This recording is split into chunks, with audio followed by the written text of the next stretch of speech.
Did the menu change?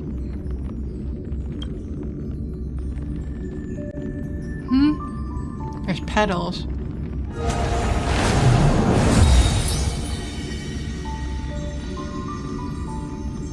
Oh, is it because it's a Cyrene chapter? I mean, banner? Interesting. Well, Amphoria's finale, I'm assuming. Let's get going with depression. Okay. I did not pull for Cyrene. At least not yet. I don't know. But I will view story cap right now with camera As off. I bid farewell to High Sealens at the vortex of Genesis, Not bad. I noticed something strange about the time core flame, There and you was go. immediately dragged into the Memoria Tide of Oblivion by Evernight. She was once the hidden power that March manifested by sacrificing all of her memories. Yet now, she harbors other secret intentions in her heart. Ignore Meanwhile, that. Dawn Hung warped back to the Express via spirit warp jump, only to discover a memo snatcher invasion. Everyone then realized that the Remembrance's forces had already permeated Amphorius and blocked outside intervention. To establish contact with me, Dawn Hung was determined to return to Amphorius immediately. After waking up in the false trailblaze, I managed to escape with help from Cyrene and Sunday. Unfortunately, Evernight held absolute control, causing me to fall into the Memoria Tide once again. However, Black Swan took this opportunity to quietly approach Evernight. Dawn Hung returned to Amphorius and beckoned the heroic spirit of Finan with divine blood. The destruction, descending from the sky, pierced through the memory zone and discovered the most hidden corner of the world.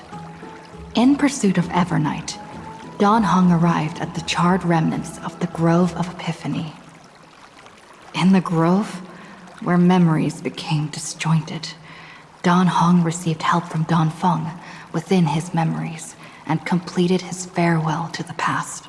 The smiling. In their final moments, the Earth demigod Terravox entrusted all their duty and authority to Dawn Hung. With this newfound strength, Dawn Hung found me within the Memoria Tide. We entered the Nameless Titan's great tomb and discovered its secret. Across the 30 million cycles of eternal recurrence, every incarnation of Cyrene had come here, offering herself to the Remembrance. With Black Swan's help, we found Evernight in the depths of the Great Tomb. This monster's ugly. When all seemed lost, Evernight was captured by March's camera and trapped within the memory maze of Ides Elysiae. After several lengthy conversations, March and Evernight reached an agreement. Evernight returned March's memories, and March finally returned to our side. With every condition for the Era Nova fulfilled, we returned to the depths of the Great Tomb and initiated the final Era Nova ceremony. What happened here? Oh yeah, that's right. I have a pet.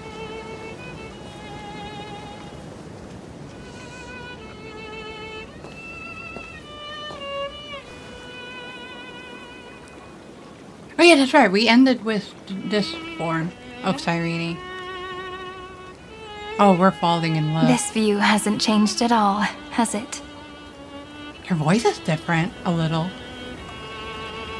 The hometown in your memories never changes. But when you return to your senses, you realize that fate has already stolen the time away.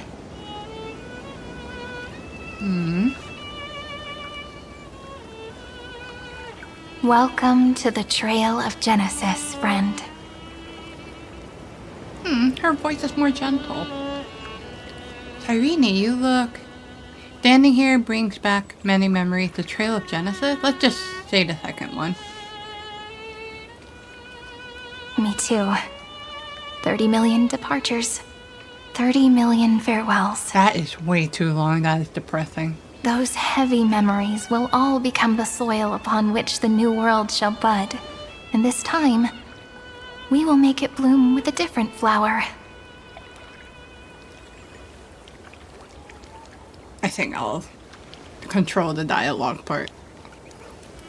Before you arrived, I kept wondering, beyond the veil of Ide Silicii, what kind of Amphorius is being born? I can see fragments of it when I close my eyes.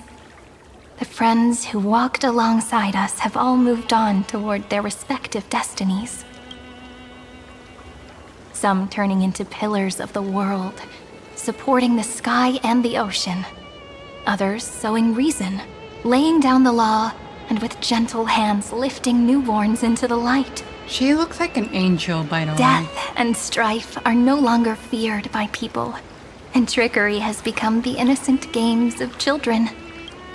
All beings living ordinary and peaceful lives, within the net woven by romance and passage. Her braid is like a heart. There's no black tide, no flame chase, and no destruction. The world on the other side of the sea is one bathed in sunlight. It's a world we must protect. The dawn that Vinan and everyone had wished for. Peace will reign until the decisive battle arrives. I like the first one.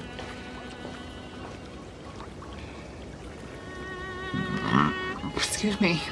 Like a happy and carefree childhood, the era Chrysia in this cycle will last for millennia, until it reaches the moment decided by the prophecy. Light calendar 4931. I forgot of about freedom, the numbers. the moment belonging to world-bearing. Are you ready to answer the call of the world, friend? I immediately Then said go. yes. And pen the Throne of Worlds' first stroke. For this world, made from countless wishes. You say that, but it's gonna be ages till we reach Light Calendar 4931. The only crisis heirs that are alive. I really. can make use of the crevices of time. But surely you and Don Hung won't have to wait around for a few thousand years, right? It's because we're best. Because it's our bestie, not the actual crisis heirs, right? That won't be necessary. We can simply sleep, and the chronocognitive anchor will wake us up. Veil of Evernight, Pillar of Stone. I didn't expect you both to be here. Do that. We've both become a part of the New World ages ago. You're the last slowpoke. I'm a little confused with the timing, I'll say. Our consciousnesses can converse with each other across the heavens and the earth, possibly due to the influence of the Trailblaze. I am now connected with this earth, and I can feel the breath of every mountain range. I will say you are more hot in this form. I was not attracted to you in the other form. I'm sorry. I see that the tallest among them is named Akama, and the form of the holy city is already taking shape. That's just my truth. In other words, your stage is almost set. Do you want to take a leaf out of Kefali's book and make some prophecies before your nap? But we're not the only ones who have changed. The chronocognitive anchor just transmitted a message stating that Iron Tomb has reacted to the Era Nova. Excuse me. That is not good. The moment when our friend bore the weight of 30 million cycles of memories. Was probably also when the scepter devoured 30 million cycles of destruction. It's bound to happen, and I've long prepared for that. We can't wait any longer. We must stop Iron Tomb. It's time to take over the burden that Iron has been carrying. I'll say that. No, she's actually smiling. I just realized that. You know, you don't have to shoulder this world all on your own. After someone boards the Express, the word alone ceases to exist. So as we reach the end of time, No one will be left to face it alone. Don Hung and I came here to specifically tell you that. Remember, this world is not a burden you bear alone. It's a journey we trailblaze together, alongside all of the Express. I know. Thank you, my good friends. No need to remind me, you are always in my mind. Seriously, can't you let me be the protagonist for once? I already am, honestly. I'll just say thanks because it's polite. All right. It's time for Don Hung and me to go have a super long nap. Look after this world for us. Oh, I don't know if I The road like ahead that. is long, but we'll be waiting for you at the end. I don't know if I We'll like that phrase. definitely meet again. Let's take one more look at the other side of the sea before we set off. Heidi's Elysiae is so quiet. Just like how I remember.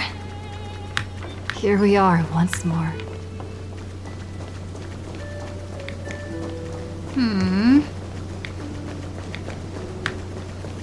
Hiya! Okay. Wait. Pisso? Hello? Okay. What happened to this? Oh, March 7th. Or Evernight, I mean. Greybird. Evernight's back again? Surprised. Shouldn't have pulled your heartstring. So this is a memory where she's actually talking to us.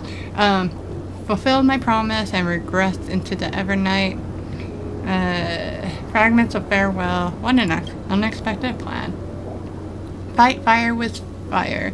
Plan was rather splendid. We never had the time to for a proper farewell, did we? Can't be helped. Wouldn't you, if I left without a goodbye, would you hold a grudge against me forever? I decided to stir up a few of your pleasant memories. Think back to when you left Elysiae, back to the beginning of Flame Chase. Your chase has been exceptionally smooth. Blah blah blah blah blah blah.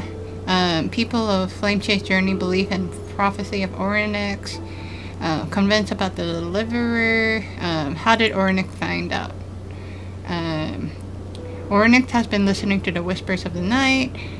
They wouldn't know of your names nor the true starry sky. March 7th wasn't just about helping you. She hoped your journey would go smoothly. I was just helping, basically, says Evernight. And Imperator made the right call. Thank you. You're welcome. I never forgot March 7th's wish to protect you. She knows I'm holding her as my trump card, and I know just as well that you all are hers. You and Don Hung, you've given March 7th's memories that are truly one of the kind. She was placed on opposite sides of a scale from you two.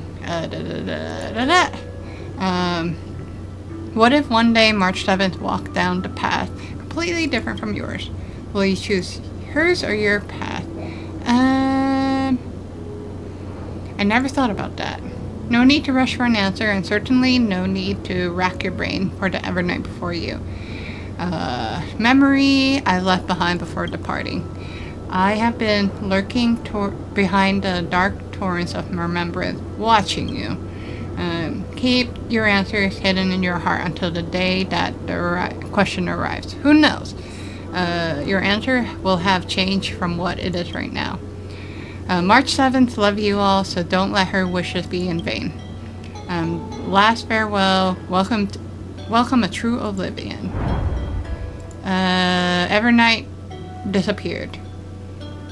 And we miss home. We miss the Astral Express. That's basically it.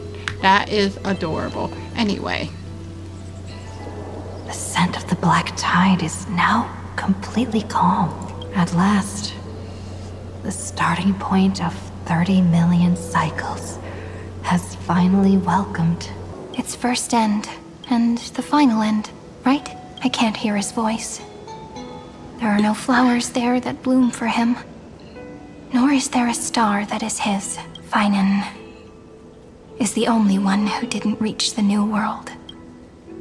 He gave everything to obtain this momentary peace. Trust in him. We'll meet again for sure. Finan awaits us inside the Iron Tomb. He gave everything. I'll say that. Did I click it? I don't know. The golden light that shone upon the grove still meanders between heaven and earth. Like the prophecies of Amphorius, it has to be a sign he left behind. It points towards the destruction and the deepest night. Do you still remember what I asked you at this exact spot the last time we set off? Friend, are you ready to become a hero? You were still burdened by the weight of world-bearing back then, still unsure of the role you were meant to play. But now, everyone has already given you the answer. The heroes of legends were just at the right place at the right time when the world needed a hero. Just like how your arrival kickstarted Amphorius' fate once more. A person's personality is their destiny. Together, we'll all make it to the best possible ending. We best. Those are such beautiful words. I just realized her mascara is all galaxy. Thank you, friend. I was also trying to cheer myself up with what I said. After all, before we truly compose the end of this story, I must also pluck up the courage to head off with you. Ooh. And face a memory that I have forgotten for too long. And have denied for too long. Ooh. Ooh. It's so dark. What is this place? The great tomb of the nameless titan. The deepest recesses of memory. Also, the place where Cyrene was born. Weren't you born in Aedes Elysiae? You got your lost memories back? This one, first one. My apologies, friend. The more memories I got back along the way, the more I felt that something wasn't right. There's a sort of anxiety I can't get rid of. It's like when I was back in Aedes Elysiae, when the reflections in the water always made me wonder, which is the real me? The one reflected in the water, or the one standing on the shore? But I finally get it now. Look, friend. The words on that wall are the answer. 1, 2, 3, 4, 5, 6, 7. Do, re, mi, fa, sol, la, ti. That rhymeless tune is the lullaby of little fairies. As always, I'll read this book to you. That way it won't just be Cyrene's memories alone. I've always thought that I was the narrator of the Flame Chase journey, but as it turns out, the narrator It's me. is also the most devoted audience. Me? I'm the one who tells the story. That's pretty forward of you, you know. Still, thank you, friend. That's very reassuring. At the moment of Era Nova, I was enveloped by the texture of memories. Within the glistening crystal, I saw countless Cyrenes, as well as countless versions of me. This is the final puzzle piece of the memories. A prison born of the erudition. A grave annihilated in the destruction. That unknown solitary god. The 13th Titan who should not exist. The first new spore. The Demiurge is right here. Oh. The interrogation records have been submitted to the Marshal. According to the Ten Lords' decree, Jing Liu and Luocha shall continue to be detained in the Shuling. But you, Merlin's Claw, have been reluctant to end the transmission. Do you wish to reminisce with us? Or is there something else on your mind that you're just desperate to get out? You're quite calm, Jing Yuan. The Alliance only authorized the Law Food to be deployed for this Iron Tomb operation. They say the Seer Strategist's wisdom shines like a beacon. So why can't you see things clearly now? Look who's talking. I didn't vote against it, did I? But, with enemies all around us, even a child knows the Marshal needs to keep a few Xianzhou ships in reserve. Just in case. Whoever volunteers first is the Marshal's pick. If you have to ask, I'd say this outcome plays right into Jing Yuan's hands. Like it or not, there's no way we're letting the Law Food take the lead in this battle. Oh my, Merlin's Claw. Are you afraid the Law Fu might steal the Yao Qing's glory? This is no laughing matter. Between the Stellaron crisis and the War Dance ceremony, though the chaos has settled, rumors and speculation are only growing by the day. With Elder Huaiyan around, those with ulterior motives won't be able to stir up any trouble. But once the Law Fu gets their hands on the golden blood, it'll be a whole different story. With the kind of person Jing Liu is, and her connection to you, I don't need to spell it out. There are countless ways this could be spun into something bigger. You're overthinking it, General Fei Shao. When I volunteered for this task, I never expected unanimous support from the Alliance anyway. The Law Fu will seize the Golden Blood and redeem itself. That'll be our first win. Then we'll leverage this Golden Blood in the negotiations. Our second win. These 2 wins for the Law Fu will make all 3 of us happy. And that'll be our third win.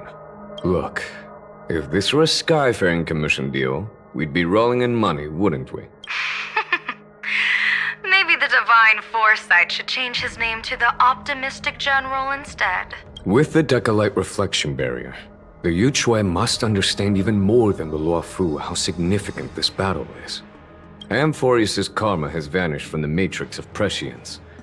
What omen does General Yao Guang see in this anomaly? In divination studies, we call this an empty fortune. It involves the eons and is thus beyond what mere mortals can comprehend. Your explanation isn't any clearer than Lady Fu's. Come on. How hard is it to understand the word uncertainty? For the Cobalt Head, the emergence of Iron Tomb is a calculated instant, but I don't believe they will just sit around waiting for death.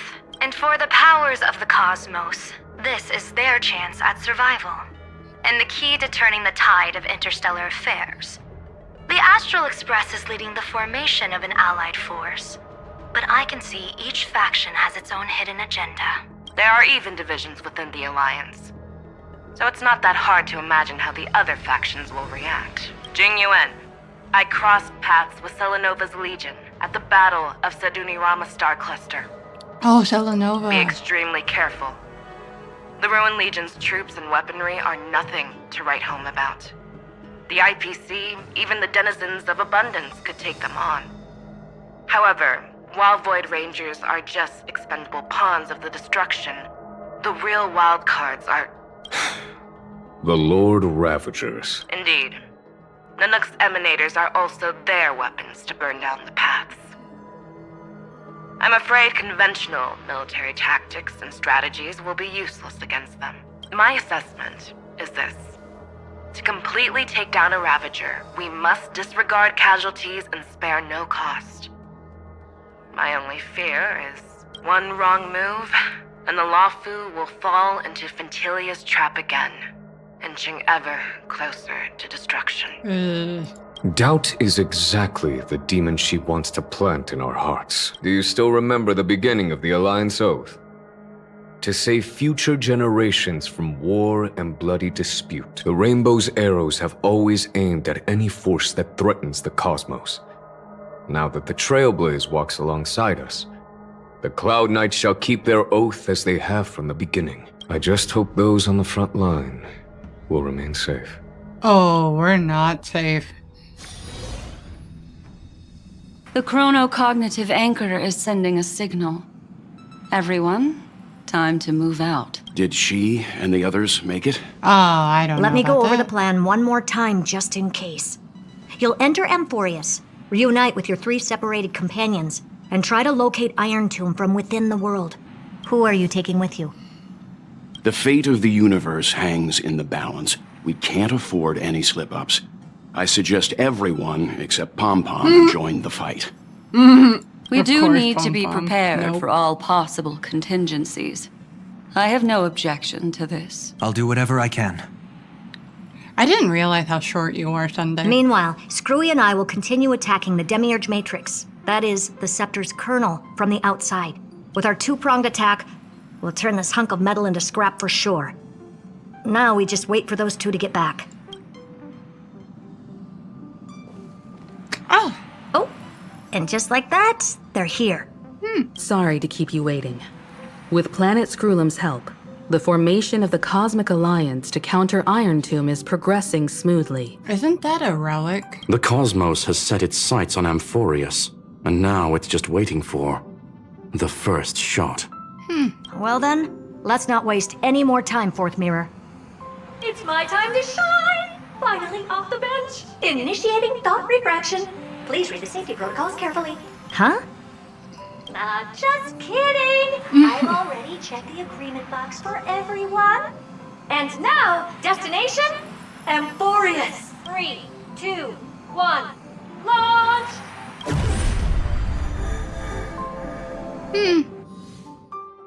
Okay. Oh. The flow of Memoria is so heavy here, unlike Pentagoni's dreamscape. This place has built up a true epic measured in millennia. The vortex of Genesis, where all myths begin and end. And in this new world created by the Nameless, the infinite cycles have been broken. Let's set up the Trailblaze beacon and establish contact with the outside world. I'll leave it to you then. It'd be better for me to not show myself in front of the Garden of Recollection. Yeah, good idea. And, Mr. Sunday, you probably shouldn't show yourself either. Agreed. The Astral Express has landed. If you receive this message, please respond immediately. Over. This is the Cianjo Alliance. Communications normal. It's like everyone is reuniting for this battle. Interastral Peace Corporation, communications normal. Like I said. No response from the Galaxy Rangers.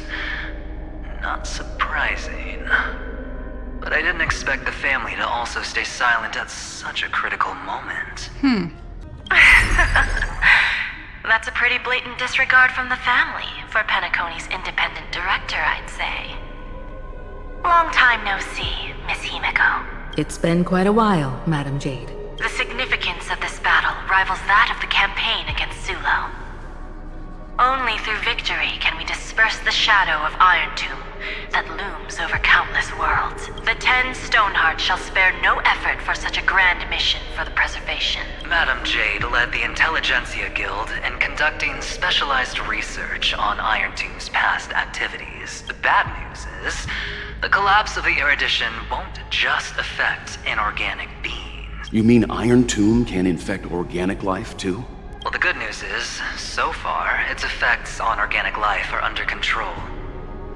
The infection progresses slowly, and the resulting neuropathy is non-fatal. In any case, the IPC can guarantee targeted vaccine coverage within 48 system hours in all star zones within the medical system. What about other star zones? At a time like this, are the followers of the Firmament Arbiter still trying to make a profit? I remember you, Master Diviner. Your performance during the Third Denizens of Abundance War was quite impressive. Please rest assured, all worlds can purchase vaccines from the IPC with a humanitarian discount. That's the current policy at the very least. But if the Cianjo Alliance is willing to assist with the IPC's assets in Epsilon and other star systems, we'll have more cards to play when reiterating to the board the necessity of deep cooperation. It makes sense, since Interastral Peace Entertainment's headquarters is in Epsilon. But why are all the other worlds on the list? Places that the Elation has visited? Think of it as a long-term investment. Please understand that everyone at Pierpoint is swamped with Iron Tomb work, especially the marketing development department. At this rate, even the 10 Stonehearts can only do so much. Having some assistance from the Alliance would surely benefit the entire cosmos. Wouldn't you agree? As an old Xianzhou saying goes, those who succeed should help all under heaven. Your proposal must be decided on by the 7 Arbiter Generals. I'm just here to relay the message. In times of crisis, the Luofu will not hesitate to help those in need. However, the prerequisite is that the IPC must unconditionally assist the Alliance with emergency rescue operations in the disaster area. Of course. In the name of preservation, all for the Amber Lord. Oh boy. Thank you all for your selfless dedication. Okay, we're all friends, it sounds like. Okay.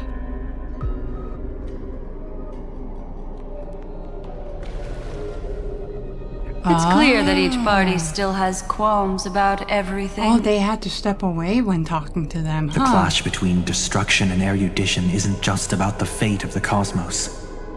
It's a moment for all factions to reshuffle their cards. You can never be too careful when battling a Lord Ravager. All are equal in matters of life and death. In any case, we can only hope for the best in all that's to come. It's about time we dive into the vortex and see what Amphorius looks like on the inside. I wonder where she and the others are right now. Try contacting the allies? Huh. Interesting. I want to see this. You tried to respond. Hello? How's the signal? Can you hear us? Ah, we're through! I can see the video feed. Everything's working perfectly. Miss Bronya? Miss Serval? What a surprise. It's been a while.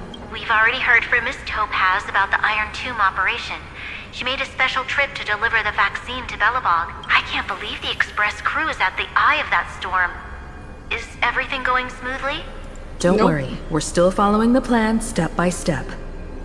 How's the situation in Belobog? You just need to tell the truth. Things are not going well right now.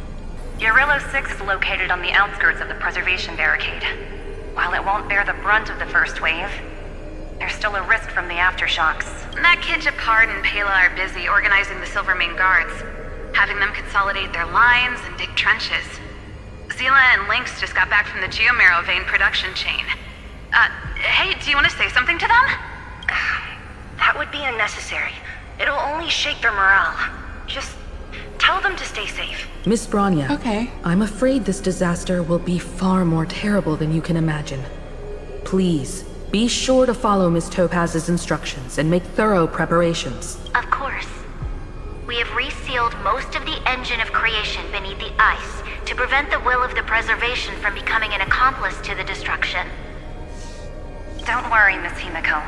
Belobog is far more resilient than we imagined. We really wish we could help, but Jarilo 6 has only just woken up from its hibernation. The Astral Express, standing at the forefront of disaster, is the hope for many ordinary civilizations across the universe. In the face of a massive catastrophe like this one, relatively smaller civilizations have never had many options. But that's exactly why we have a resolve that's second to none. If anything goes wrong... Miss Topaz, I hope you can help out and rescue the affected citizens. No problem. Also, didn't the Xianzhou sign a friendship agreement with Jarilo 6 earlier? They won't stand by idly either. I appreciate your kindness, everyone. But Jarilo 6 is our home. We will defend it to our last breath until the last Belobogian falls. Miss Bronya. May all civilizations that have made it this far on their own strength weather this crisis together. Dang, this one optional, but it was actually a lot. Who's this one now? Shenzo. Oh. Okay. Good news, Miss Himiko. The 7 Arbiter Generals have reconsidered the current situation, and I'm here to relay their message. Officially, the Alliance's combat forces will still be limited to the Luofu, but the Yaoqing has also been deployed in the surrounding war zone as a contingency. Words cannot express our gratitude. Getting the Hunt to agree on sending troops must have taken quite some effort from General Jing Yuan. The already considers the Express an important ally. We also have no intention of hiding the fact that there is indeed something the Xianzhou seeks from this Iron Tomb operation. But this time, the Marshal herself decided to send out troops. With a formidable enemy before us, the Alliance has no reason to back down, nor will we be content to take a back seat. If we can stand together with civilizations across the universe to overcome this crisis, then we must do so, even at the cost of our own lives. The Alliance truly embodies the principle of righteousness. It's fortunate that the cosmos has great heroes like you. You're too kind. As for that Jade Abacus of Allying Oath, you can save it for when you're in more dire need. Ooh, that was actually much shorter. There's so many! What the heck? Who are you talking now? You're talking to IPC. So, Adventuring and Jade. Okay, Adventuring. I regret to inform you, Miss Himiko, that even the Strategic Investment Department is constrained when it comes to the Iron Tomb issue. And it would be difficult to meet the expectations of the Astral Express. However, Madam Jade instructed us to look after our nameless friends as much as possible. So let me offer you all a small suggestion. Just from my personal perspective, other departments at the IPC might also take this opportunity to extend an olive branch to you when that time comes. I hope the Astral Express will remember that the 10 Stonehearts were willing to stand with the Trailblaze, even though we were in a difficult position. And more importantly, we were the only ones willing to do so. Sounds like a threat, doesn't it? But trust me, every word comes straight from the heart. Has the internal conflict within the IPC really gotten this bad? Everyone knows about the bad blood between Diamond and Oswaldo. At least until now, they've had an uneasy truce, until the Lord Ravager Archforger caught the board's attention. I'll leave it at that, as it's confidential information. Hope you can understand. I understand. Our immediate priority is to address the Iron Tomb crisis. Let's hope for success from the start. This might help ease everyone's pressing concerns. How many more? Oh, 2 more. You're sleeping. Okay, wake up. Oh! Okay. Who is this? Galaxy Ranger. No response. Of course, we would never know the Ranger's comings and goings. That might be the shortest one ever. Who is this now? Family. Oh. Miss Himiko, is that you? Why is Robin? Yes. Why is that Robin? And you are Miss Robin. Yes. I apologize for not being able to respond during the meeting earlier. And even now I can only appear in disguise. Interesting. On behalf of the Penaconian family branch, I extend my sincerest apologies to everyone. We tried to request aid from the family. We essentially received no response. I've heard about the internal conflicts within the family. Miss Robin, there's no need to apologize. Every bit of strength is precious at this moment. Thank you for understanding. The good news is, since you're one of the shareholders of Penacony, the family heads have agreed to allow me to lead all Astonian tuners to the front lines. My charitable foundation will also do as much as possible to provide support in this battle. They'll ensure that proper arrangements are provided for those wounded on the front lines, and for residents in affected areas. Miss Robin, I'm beyond moved by your spirit of self-sacrifice. The Astral Express would also like to make a promise that we won't leave any companion behind. Yep. Go to Akama. So, this will be the grown-ups' first time going to Akama?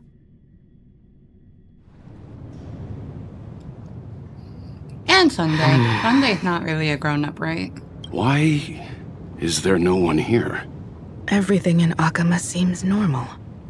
The new world was enjoying peaceful times not long ago. It seems it was even more recent than not long ago, Miss Himiko.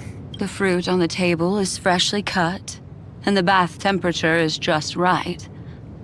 The remembrance tells me this place was bustling with people just moments ago. By the way, I did the Myriad. I reacted to the Myriad Celestia trailer. I didn't know. I didn't know what it meant, but I understood now that that there were so many things that could have happened if it wasn't for. Well, I kind of understand. There were so many routes that were that could have happened if they didn't go to Amphorius, or if, and then if they did, there was 2 endings. So Black Swan, you're cool. It's as if everyone vanished in an instant. Apparently Black Swan directed them correctly, because it would have been more destructive if the group didn't go to Amphorius. Could this be I don't know. Xandar's doing? Unlikely. He's still under the surveillance of those 2 geniuses.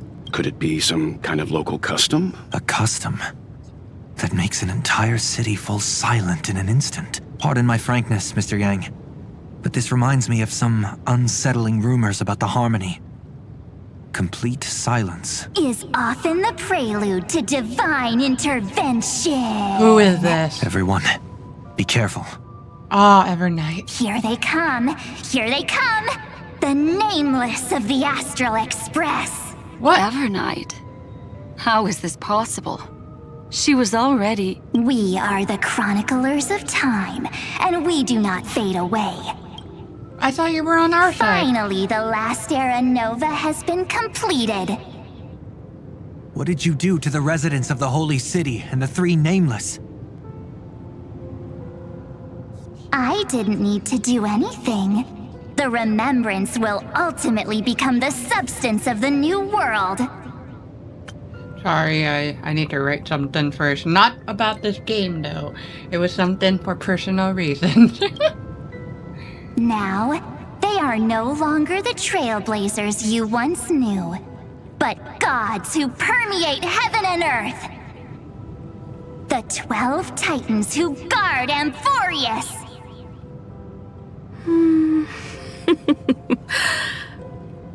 She's Stop giggling. fooling around, March. Come on out. I practiced so long for this. Getting seen through right away is just so embarrassing. You've obviously been learning from the theatrical culture in Amphorius. I like how Welt and Himiko know. But if possible, I'd prefer our reunion to be a bit more casual and laid back. It was confusing on how the Evernight would have been a bad guy and all that. As expected, I can't hide anything from Himeko and Mr. Yang. Well, long time no see. Guess I'm back? I forgot she only reunited with the Trailblazer and Dan Hong, so not really with Himiko and We should be the ones to say that. Welt. Sorry for keeping you waiting. Oh. So these jellyfish are the Titan's power? Oh. They're just tiny manifestations of the Veil of Evernight, used for scouting and communication. If I went all out, I could summon way more of them. Thanks to her, we all turned into Titans in the New World. Sure, we can take on humanoid forms, but it feels off. How intriguing. So what does she look like now? Normal. It can't be a raccoon with a baseball bat, I suppose. Please don't That's add funny. weird stuff to Amphorius's lore. Just go see it with your own eyes. Follow the prophecy's guidance and come to Dawncloud. That was cute. She looks way more majestic now than she used to. That's a lie. Really?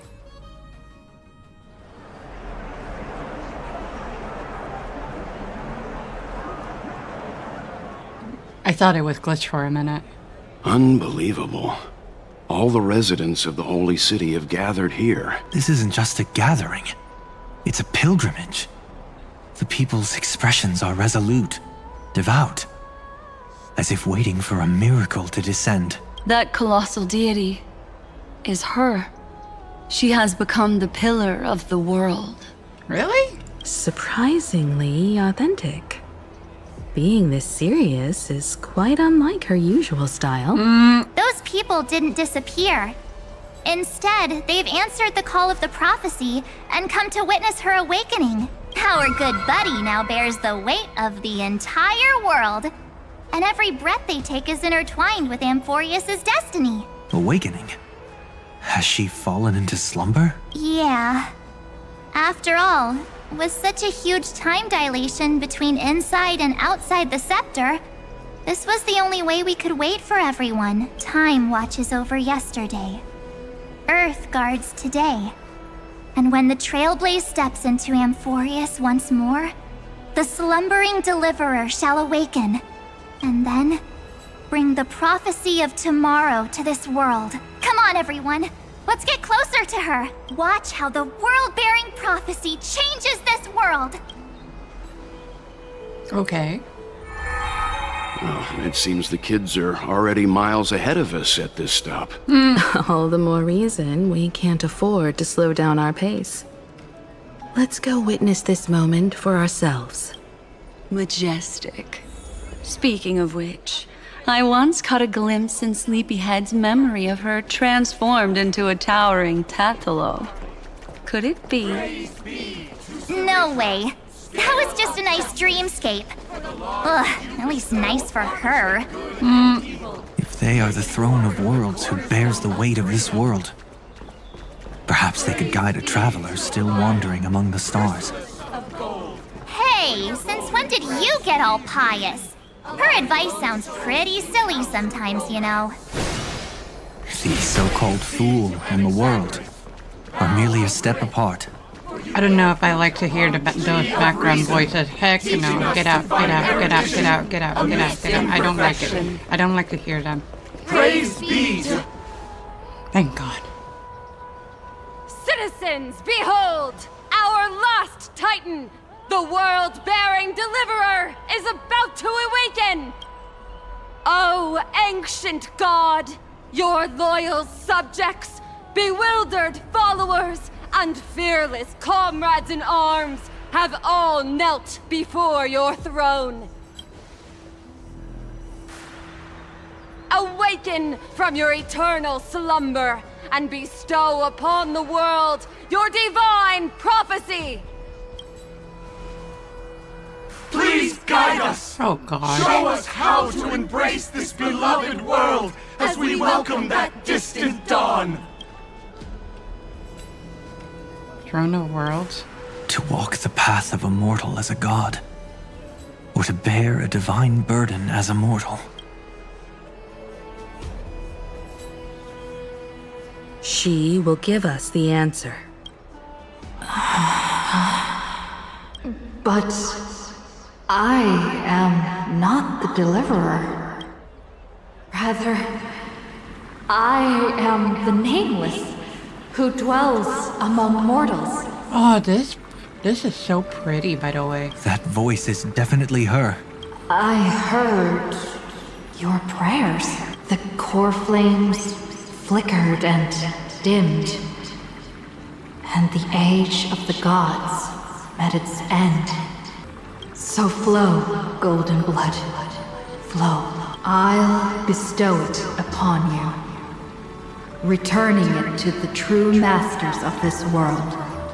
Stand with me and become heroes. Oh. Is this? Yes. It's the miracle she brought to Amphorius. Of course, it would manifest in the form of the Trailblaze. Aww. Golden blood, raining down like a storm. The prophecy has descended, and the Titan commands us not to be supplicants, but to become heroes of rebellion, to face that destined calamity, the destruction, head on. The prophecy of the Deliverer means nothing to me now. It belongs in the hands of someone far more fitting. Rainen. Someone like all of you. That's good. In the name of Kozlana, let us depart and march towards the light. It's neither protection nor salvation. As always, there's no need for totems or myths. Humanity's most primal faith is that instinct named survival. Let's go, everyone. Someone has already sounded the horn of departure. Explore, understand, establish, and connect. Together, let us blaze a trail for the destiny of this world. Okay.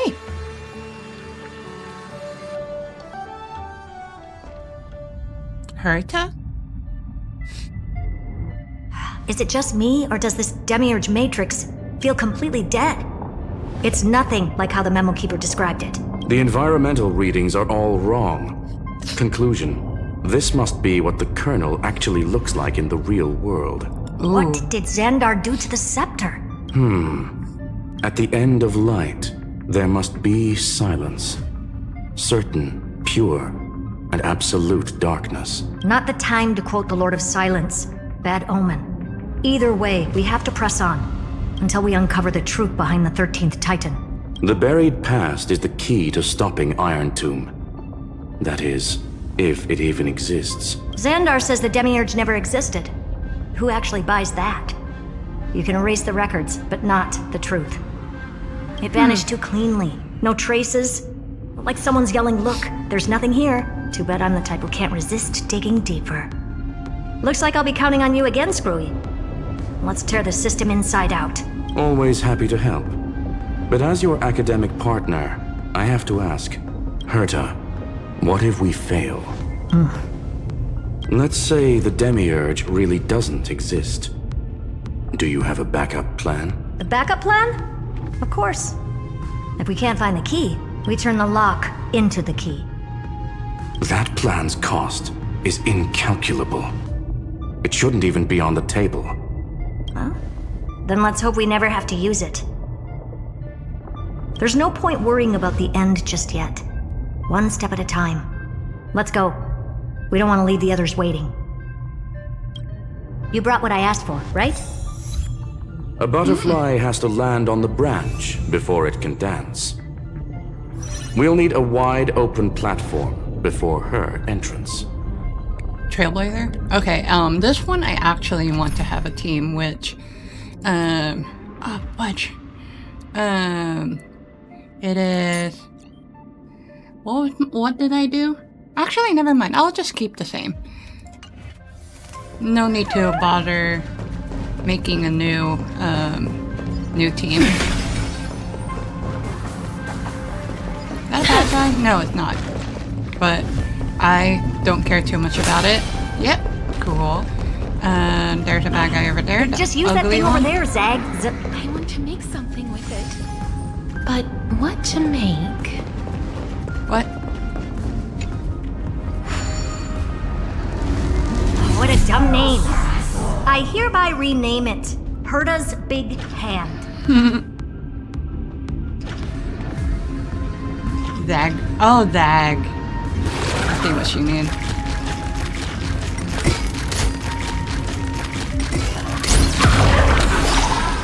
Oh yeah, that's right. Good. Now, what do I fight? To break through on the platform? Herta's Big Hand is what I call power. Keep it go still, not done? What is this? A junkyard for old Intellitron's leftovers? Finally, all set. Time for your precious treasure to make its debut. Of course. Oh. Just give me a second. Oh. Target initialized. With these wings, hacking should be much more efficient. Oh, fudge. Wait. I do want this though.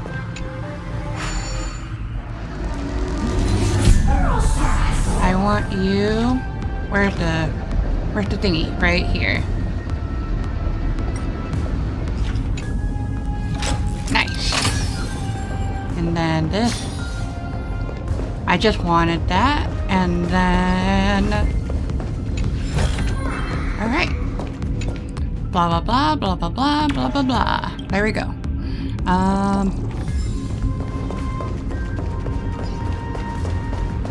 Then we go through here, and then here, and then now we go. Mistletoe. Oh, a classic nuclear heat engine. Classy choice. Just a personal preference. Her name's Mistletoe. Every flower in your garden's got a bit of poison, huh? Also a personal preference. It reminds me of the last time when we tangled with that Punklordian brat. What did she call this kind of infiltration tool again? Right. Dirty data shell. It wraps around the kernel to fool even top-tier firewalls. But yours is way too clean. Not even a hint of real-world grit. Punklordian? Is that Silverwolf? Herta, your tone is unusually emotional. Suggestion. Let's get back to the topic at hand. I thought we were done with that conversation. Unfortunately, current conditions won't let me ignore any variables. Especially the most important one. Your will. Iron Tomb never stops. It is evolving faster than any of our worst projections. Every instant in the Eon's calculation is like a sword hanging over the cosmos. Every move humanity makes could speed up its arrival. Which is exactly why we can't mess this up. And now, Droidhead wants to hand down judgment to the poor cosmos again. Border Star Trade War, Emperor's War, Rupert's death. Every time their instant arrived, it meant another bloodbath for humanity. Who's Rupert again? I forgot. But in this ultimate battle of erudition, you and I are supposed to be players, not pawns. If you choose to burn yourself out as a resource, then everything we've worked for means nothing. Herta, the cosmos won't just stand by and let a genius throw their life away. Well, screw them and talks back. And neither will I. Oh.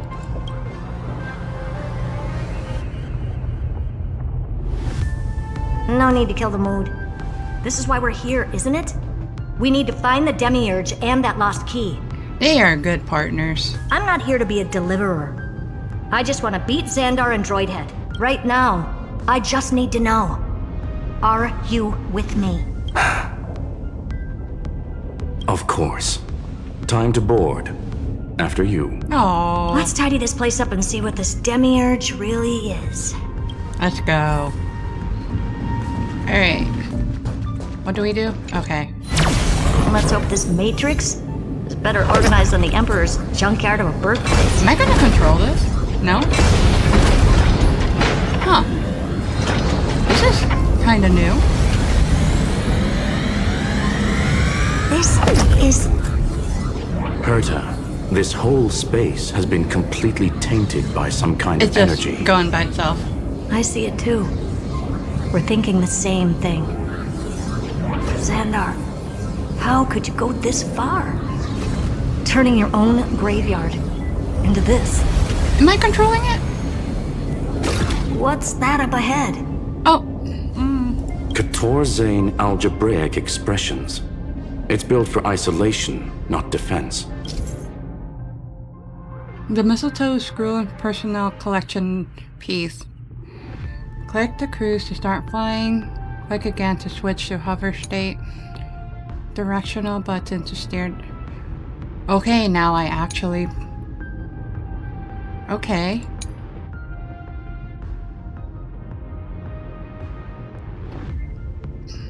So basically, the door to the tomb, right? Great. Let's find the handle.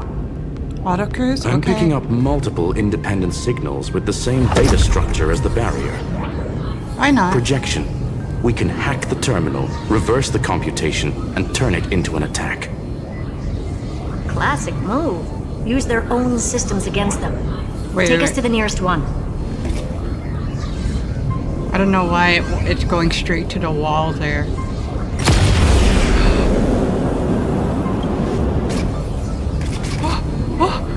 I am so not good. I am so not good. Hold on. Hold on. Hold on. Hold on. Hold on. Hold on.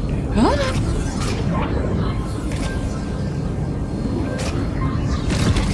Am I not even good? What?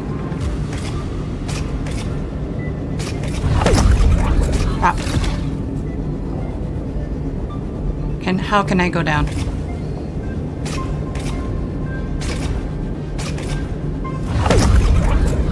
Okay, that's it. That's it. That's it. That's it.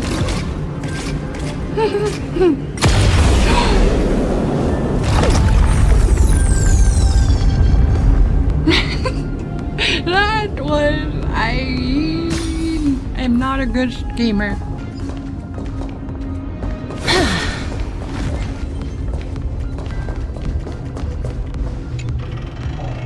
Pack? What? Pew, okay. Almost no response. Just as I feared. Not promising. The output is barely a third of what we need. Logic says we'll need multiple terminals to coordinate the strike. Locking onto the next one now. Find anything else? Regarding the origin of these ruins, no logs found yet. Xander erased all records. But I did find some interesting scars in the circuit. High energy radiation, internal imaginary energy contamination. From what I know, there's only one thing that fits. Skip the science talk, Screwy. That thing only goes by one name, the Stellaron. Oh. Exactly. Xander blew one up just to clean the entire scepter system.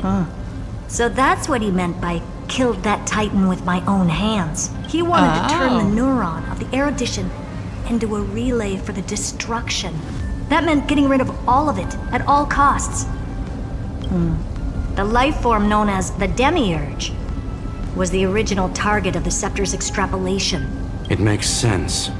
Evernight calling it the first new spore confirms this viewpoint. The prime mover of life. That's what Scepter Delta ME-13 was originally tasked with.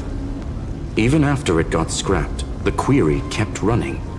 Yet the true value lies in the process of solving it, not the answer itself. Then, does this mean finding the Demiurge is hopeless? No, I'd say exactly the opposite. It means Xandar had no control. He couldn't contain the Demiurge just like he couldn't handle Droidhead. So he tried to erase every trace. But he failed. It still left a mark. By the way, if there's another Stellaron in Amphorius, why hasn't that little one reacted to it at all? Oh yeah, that's true. You said the Demiurge left a trace, right? Yeah, but not in the real world. Remember the great tomb of the Nameless Titan? I'm just waiting for this. Okay. You can open the map to check your waypoints. Do I care about that? I don't know if I want to care about that.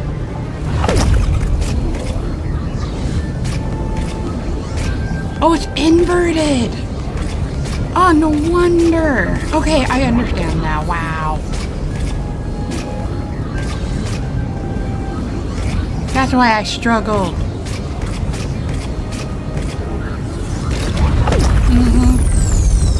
I got it now.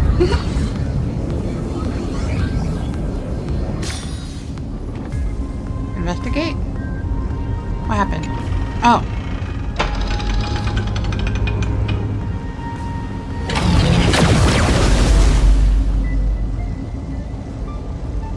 Oh, almost. Trailblaze Archive 466.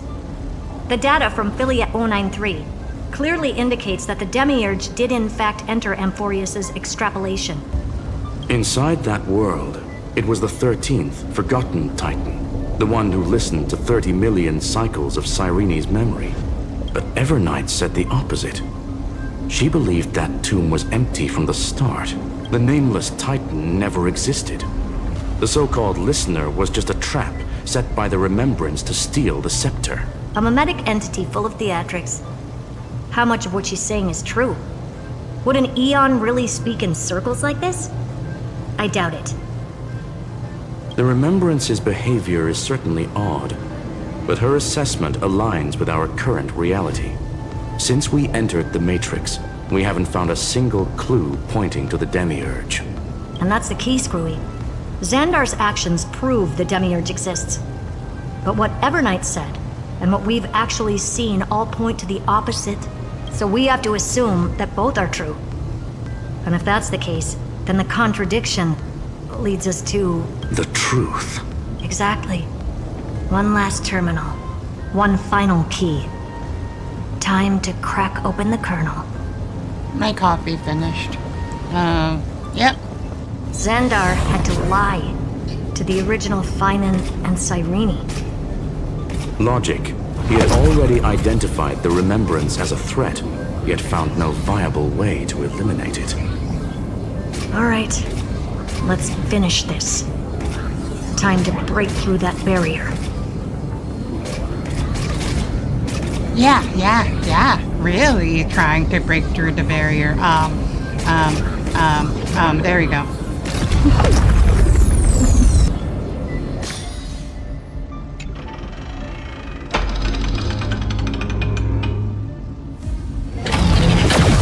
Third time's the charm, right? Right? There it is. That is weird. Operation authorized. Path energy readings. The erudition. Declining. The destruction. Surging. Is Grullum gonna be erudition too? The remembrance. 0. What's going on? Cause unknown. They left no discernible trace within the real Matrix. That shouldn't be possible. Could it be that the Era Nova exhausted all of the Remembrance's texture? Log it for now. The dots still aren't connecting. She does sound like a genius though. Same with Grullum. Oh.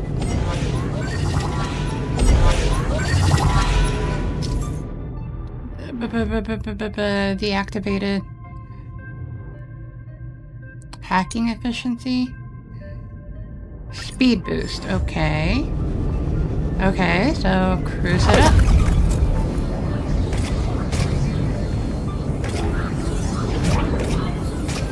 What the? Wider than I thought. I was expecting a full-on aerial brawl. It's advised to remain vigilant. The destruction's levels are still rising. Huh? What's the matter? Interesting. I just picked up a signal from the Exo myth. Can I do this? Yep, good. Getting better. Alright. Now what's going on? Oh, I want to get that beetle. This repulsive force is unlike anything I've felt before. Is this the place? Correct. Judging by its defensive properties, this is the entrance to the Exo myth. I didn't expect that. Who builds a lab in the middle of digital rubble? Then again, never doubt a dead man's resolve. So how's our dearly departed doing? He severed part of his neural pathways to break free from Lord Anaxagoras' control. But that also triggered the failsafe I set. Conclusion. Xander has lost all combat functionality and is no longer capable of action. Oh, snap. So now he's a specter.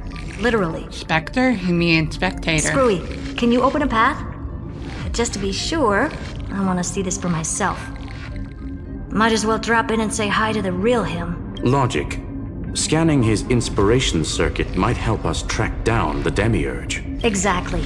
His brain is the crime scene. There's no way it's spotless. But it could be a trap. That's why you're here. 2-on-1. We've never lost a matchup. I'm honored. The chronocognitive anchor's in place. Proceed when ready. Okay. Hold on. What? Oh. Interrogation them?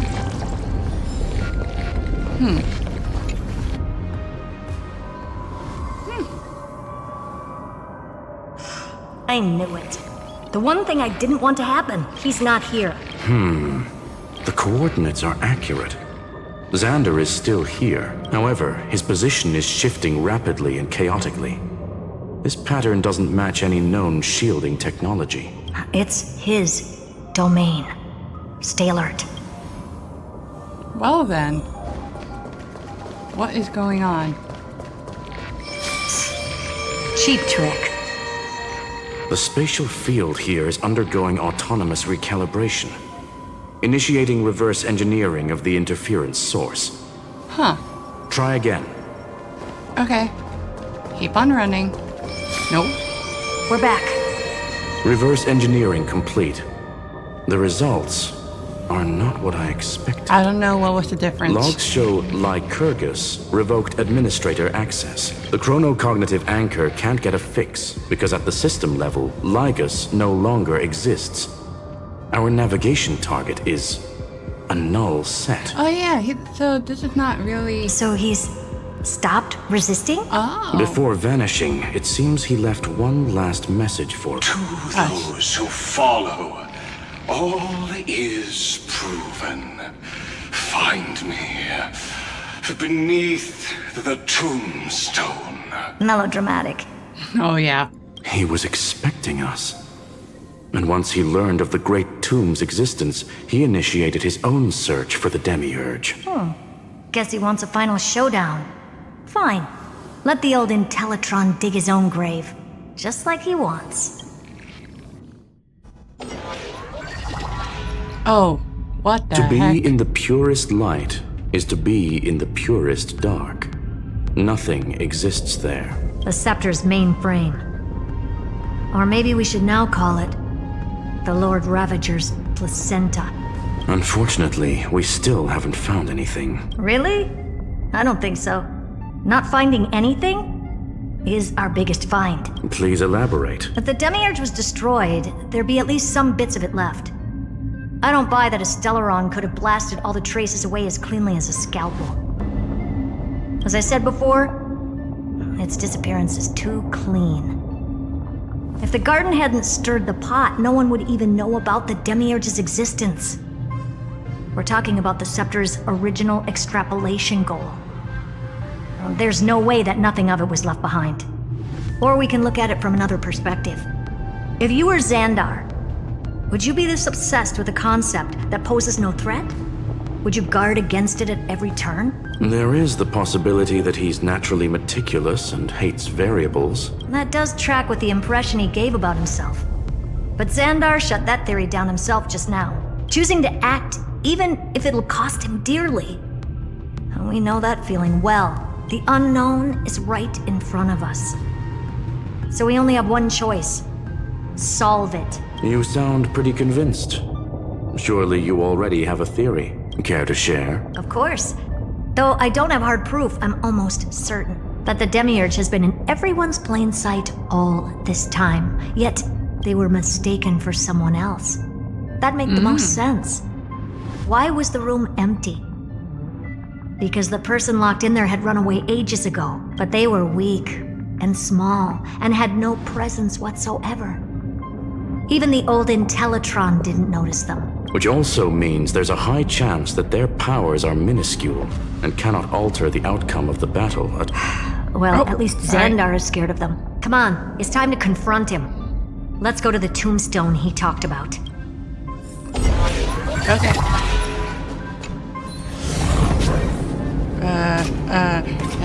Cruise. What a mess. Total devastation. He sought to bury the truth beneath absolute destruction. This is so fast. Logically sound, but hopelessly extreme. Still, slim chances mean no chances. I've hunted down a single grain of sand in the universe before. This won't stop me. Calculation results. Your backup plan has a success rate infinitesimally close to 0. Ooh. Which means it could work, no? It's close This to is zero, the not place zero. below the tombstone. Let's open Lycus's coffin like he wanted. Okay. Oh. Looks like you were right. Oh. His head. Nothing but a head left? Who'd have thought you'd look this bad in real life? My elated greeting. Welcome, you two. I'm very happy that you responded to my final words. All this tombstone and final words. Did you end yourself to atone for your guilt or something? I don't think so. Iron Tomb is already powerful enough. I just need to wait. I remain here only to share the joy of discovery, and also to congratulate you two on reaching the same conclusion as me. The conclusion regarding the truth of Amphorius's heart. End this charade already. That Amphorius's heart you're talking about is just a missing demiurge. And its corresponding vessel was this very scepter. You interfered with the experiment and made Amphorius's body into a hollow shell, all to incubate Iron Tomb within. That's why you either killed or kicked out all of the Memo Snatchers. You wanted to eliminate any chance of a consciousness coming into being, no matter the cost. Even the strongest wall can fall to a single crack. The memory of betrayal has been etched into my heart, and I will never show mercy. Now, the perfect vessel has already fused with Amphorius's body. Unfortunately for you, the answer is all but revealed regarding who the Demiurge is. Then let us share the joy of discovering the truth. The last secret of the saga will finally dissipate here as we reveal the truth behind Philias 093's disappearance. A lie. That's Irene. By the remembrance.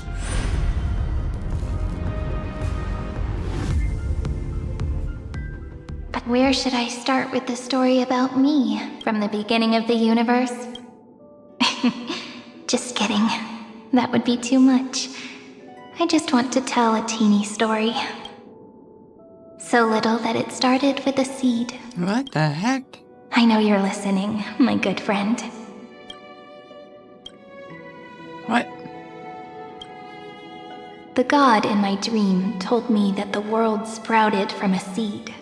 It grew into a great tree named Amphorius, and time became its branches and leaves, basking in the light. What a coincidence.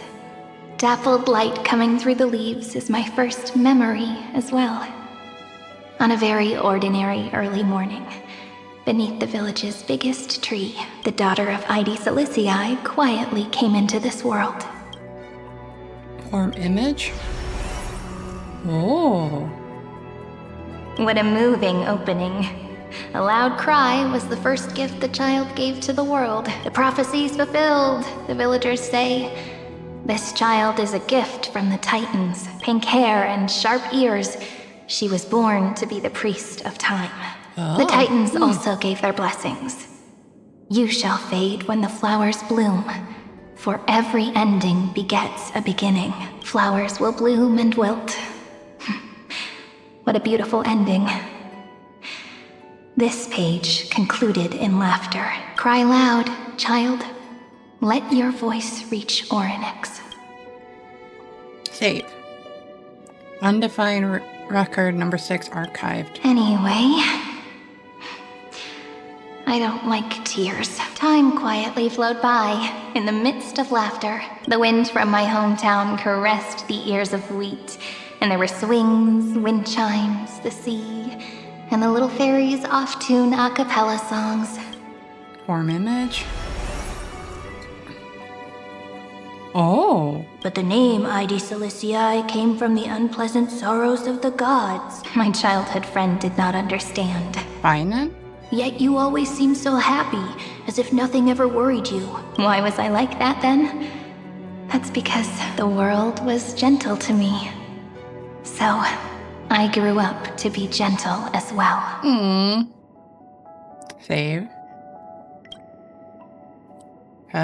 Record number 28 archived. But fate was fickle. and it urged the child to grow up. To grow bigger and bigger, and to go to places far away, just like how the crumbling world could not preserve an eternal hometown, just as the ballad Blown on the Breeze says, losses are a constant on the flame chase journey. Oh. Oh, whose ears are pricked up now? You've definitely heard me say this sentence a lot of times. You know that the story starts to deviate from here. Aren't you looking forward to it? Then let's get started. The hero's journey crosses through the long night, through tears and laughter, and once again heads towards tomorrow. She is good at narrating things. Number 496 archive. Wow. Parsing object information 093 form image. Oh. Save. Correction. Philia 093's record, number 496.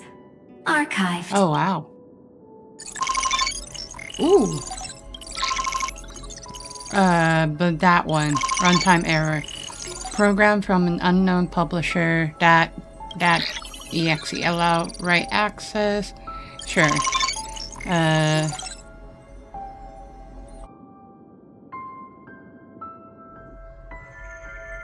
Oh. Hi. Miss me yet? Oh, snap. I'm just messing with you. This is the first time I have met you. It's just us. And it looks like it'll also be the last. Oh. Philia 093. Oh, wait. Oh, since we don't okay. have all day, let's get started, shall we? As always, I'll read this book to you. That way it won't just be Cyrene's memories alone. Where should I start this time? Let me see. Oh. Formatting complete. 093. Size. Grayscale. Proportions. Threshold. Outputting analysis result. Learn. Philia 093 equals Peach. Save. Peach's record. Number 8128. Archived. Jeez. System running. Runtime error. Unhandled exception occurred. Object name every page of record. Click excerpt to ignore the error and continue. Details to view full log. Just continue. IronTomb.exe.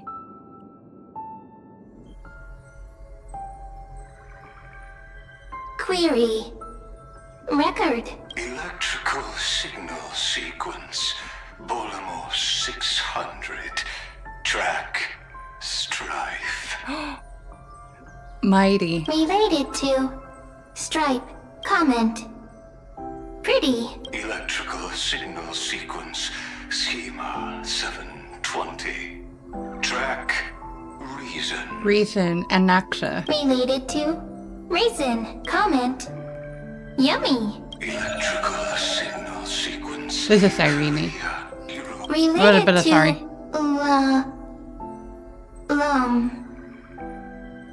Love. Right? Am I right? System running. Runtime error. Naive dream. I don't care about the full logs. Excerpt. The music is all pretty. Formatting progress 94.423%. The formatting thing scares me in the last patch. How many times has it been? It faithfully fulfills its duty, activating and formatting. Conclusion. Progress. Bad. Peach. Don't cry. Process error. Analyzing. Process error. Analyzing. Comment. I'm here. Is this the friend of Cyrene in the last patch that Cyrene's talking to? Process error. Analyzing. Really? Are you encouraging me? Oh, this is the conversation from the last patch that I think is my character that's watching. I don't remember who was watching. Thank you. No, it's I'm not. sorry for making you see this embarrassing side of me. I forgot who's the character, but someone was watching a recording of this. Record. Peach doesn't like tears. And this is the friend that Cyrene's talking to. Oh my gosh. I'm suddenly reminded of my childhood for some reason. When I was hiding alone next to the tree hollow and wiping my tears away, a little fairy popped out, just like how you did. It had long ears and fluffy paws, and it pulled me into the tree hollow, where, to my surprise, was a forest. Let me tell you the story of the Membrance Maze. A group of cute little friends live in Ide Silicii's forests. Their names can be connected into a song. 1, 2, 3, 4, 5, 6, 7. Do, re, mi, fa, sol, la, ti. Formatting complete. Oh. Bye, Peach. Note. Little Peach, crying alone. Little fairies, friends. Peach, memory, saved. This little memory thing is getting all cute. Little fairies, good friends. Bye-bye. Oh.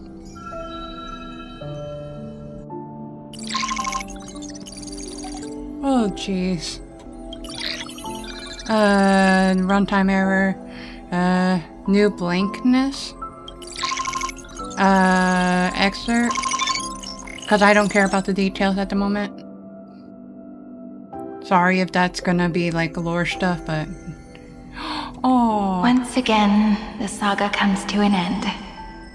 Everything is deathly silent, just like this very moment.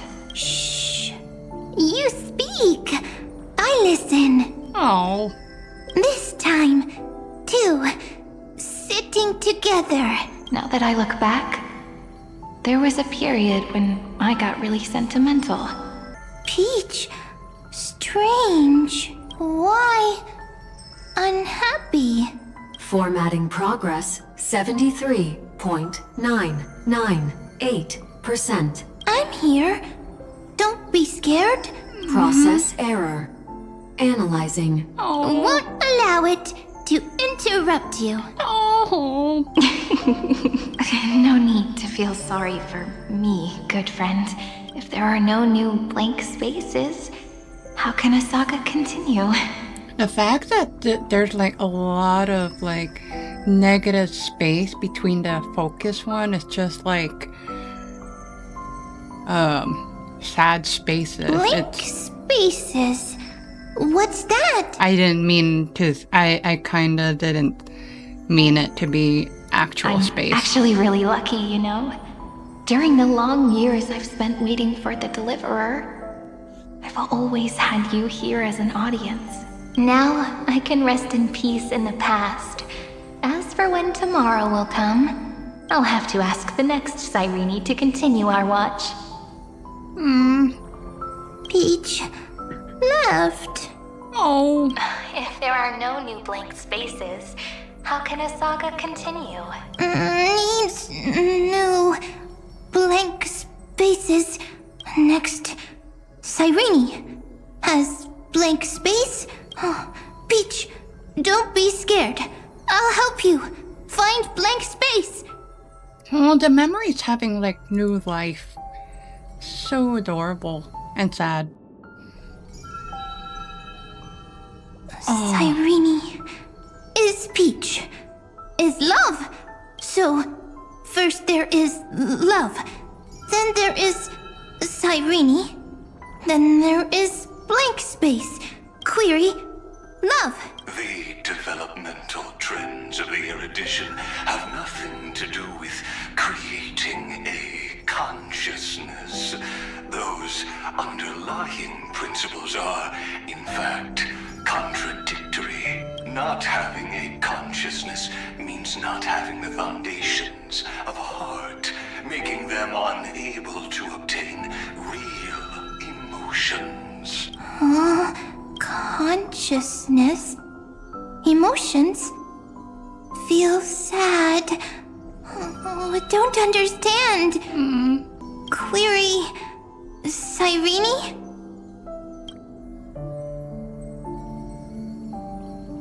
What could be behind this door? Glittering crystals? Or a beautiful world I've never seen before? If I tell you all the stories of tomorrow, will I be able to finally welcome the Deliverer and Amphorius' dawn in the next life? Key, door, story, happy, Peach, Cyrene, little fairy, like, yes, right, query, memory. The vibe of this is really sad.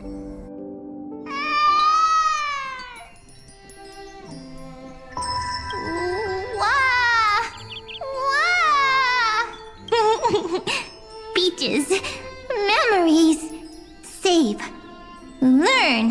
The prophecy's fulfilled. This child is a gift from the gods.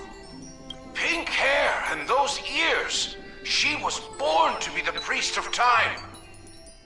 Cyrene has pink hair, sharp ears. You shall fade when the flowers bloom, for every ending begets a beginning. Cry, child. Cry aloud. Let your voice reach Orynyx. Cyrene is a girl, a priest. Learn. Easy. I can. I learn. Anyway, I don't like tears. But the name ID Zelizii came from the unpleasant sorrows of the gods. Yet, you always seem so happy.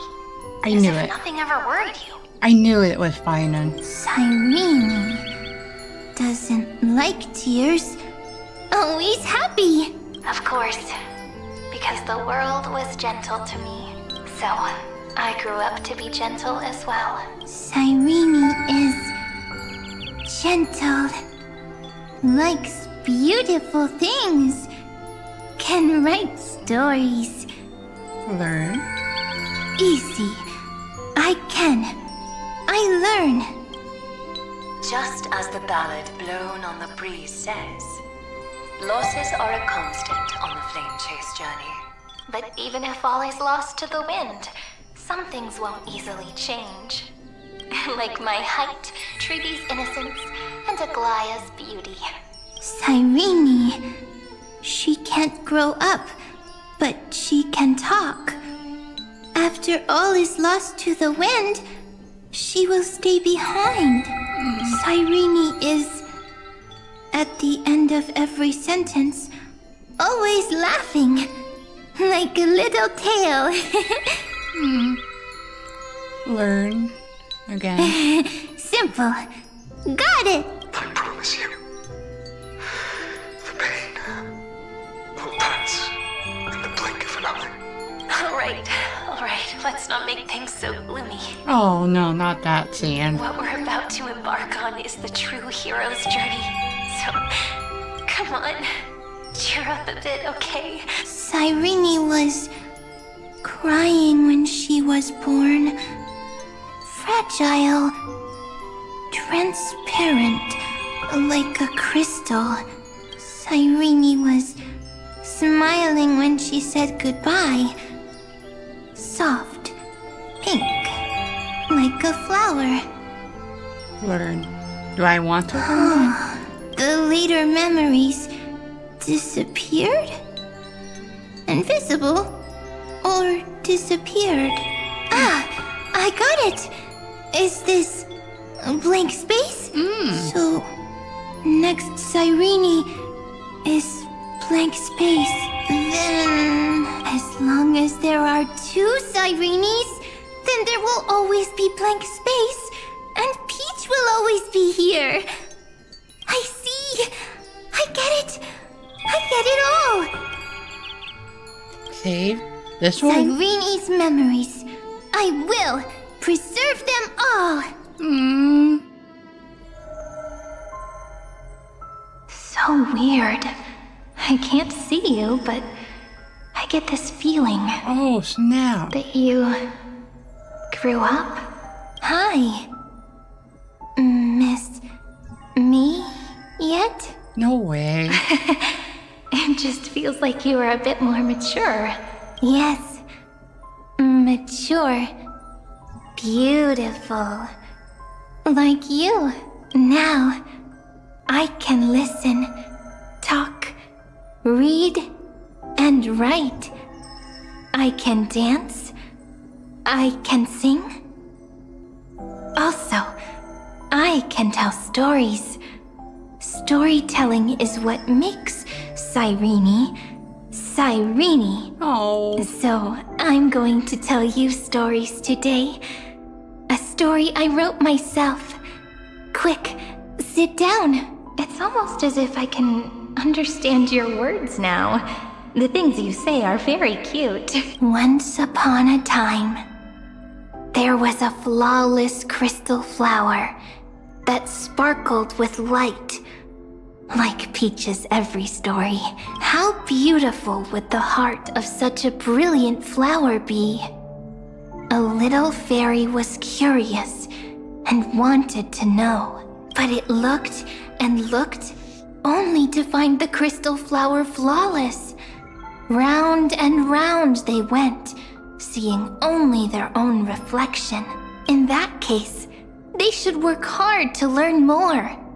So the little fairy came every day to sit next to the crystal flower and think about the answer. Until one day, to their surprise, the crystal flower fell to the ground and shattered. The little fairy was so sad, but they immediately discovered that there was a light among the broken pieces. What could it be? They didn't know, but it was a good light. It was bright, warm, and happy. The memory is talking much more. And I better. knew it was love. Wow. Love brings everything together. And it brought you and me together. So Peach and I will always be together. What a nice fairy tale. I'm giving it to you. Peach likes beautiful things, can write stories, and can tell lovely tales. I hope to turn it into a story we write together. Okay, then I'll probably make a small adjustment to suit my tastes. I'm thinking that when the flower broke, the little fairy would instead see nothing on the ground. Then it would understand that the flawless crystal flower doesn't actually have a heart. Nor does the flower understand what love is. Doesn't have a heart? Doesn't understand love? Why? It's simple. If the flower lets the little fairy into its heart, then it would have to include the fairy's impurities, and would no longer be flawless. The crystal flower was pure because it sealed itself off and bloomed in solitude. That's why it looks so brilliant in an imperfect world. But should a flower like this be called love? But then... the story won't exist anymore. That's not true. You've already written the most romantic ending possible for this story. The crystal flower fell to the ground and shattered. It happened because the flower was no longer pure. The fall was not an accident. It was the flower declaring rebellion against fate and writing the ending of the story with the flower's own shattering. Then, the little fairy will see that each shard on the ground holds the reflection of their eyes. Then, in their eyes, the crystal flower that was no longer flawless would finally have a heart. And the flower would finally understand what love is. Peach's words. I don't understand. Is it because I still don't understand love? But it's fine. I can learn. Right. Query Cyrene. Electrical signal sequence Philia 093. Why didn't I think of this? I don't need to do it alone. I can ask Peach to teach me. What is love? What is love meant? Okay, now that I'm hearing the other side of who Cyrene is talking to, it's really sad. Electrical signal sequence Philia 093. Track lament. That's not correct. The developmental trends of the erudition have nothing to do with creating a consciousness. Those underlying principles are, in fact, contradictory. Not having a consciousness means not having the foundation of a heart, making them unable to obtain real emotion. However, that does not hinder the factors from learning and recognizing emotional responses, then communicating with life forms via imitation. That is an objective form of pattern recognition that does not distinguish between the self and the other. In a strange twist of fate, Philia 093 embarked upon a different path and obtained a different power. Is Cyrene like some sort of experiment? To, I guess? An empathy mechanism focused on the self and equipped with emotional projection capacities. Lament was the factor closest to this form of behavior. Perhaps that was why she was chosen. The daughter of Ide Silicii. I am very true to my name.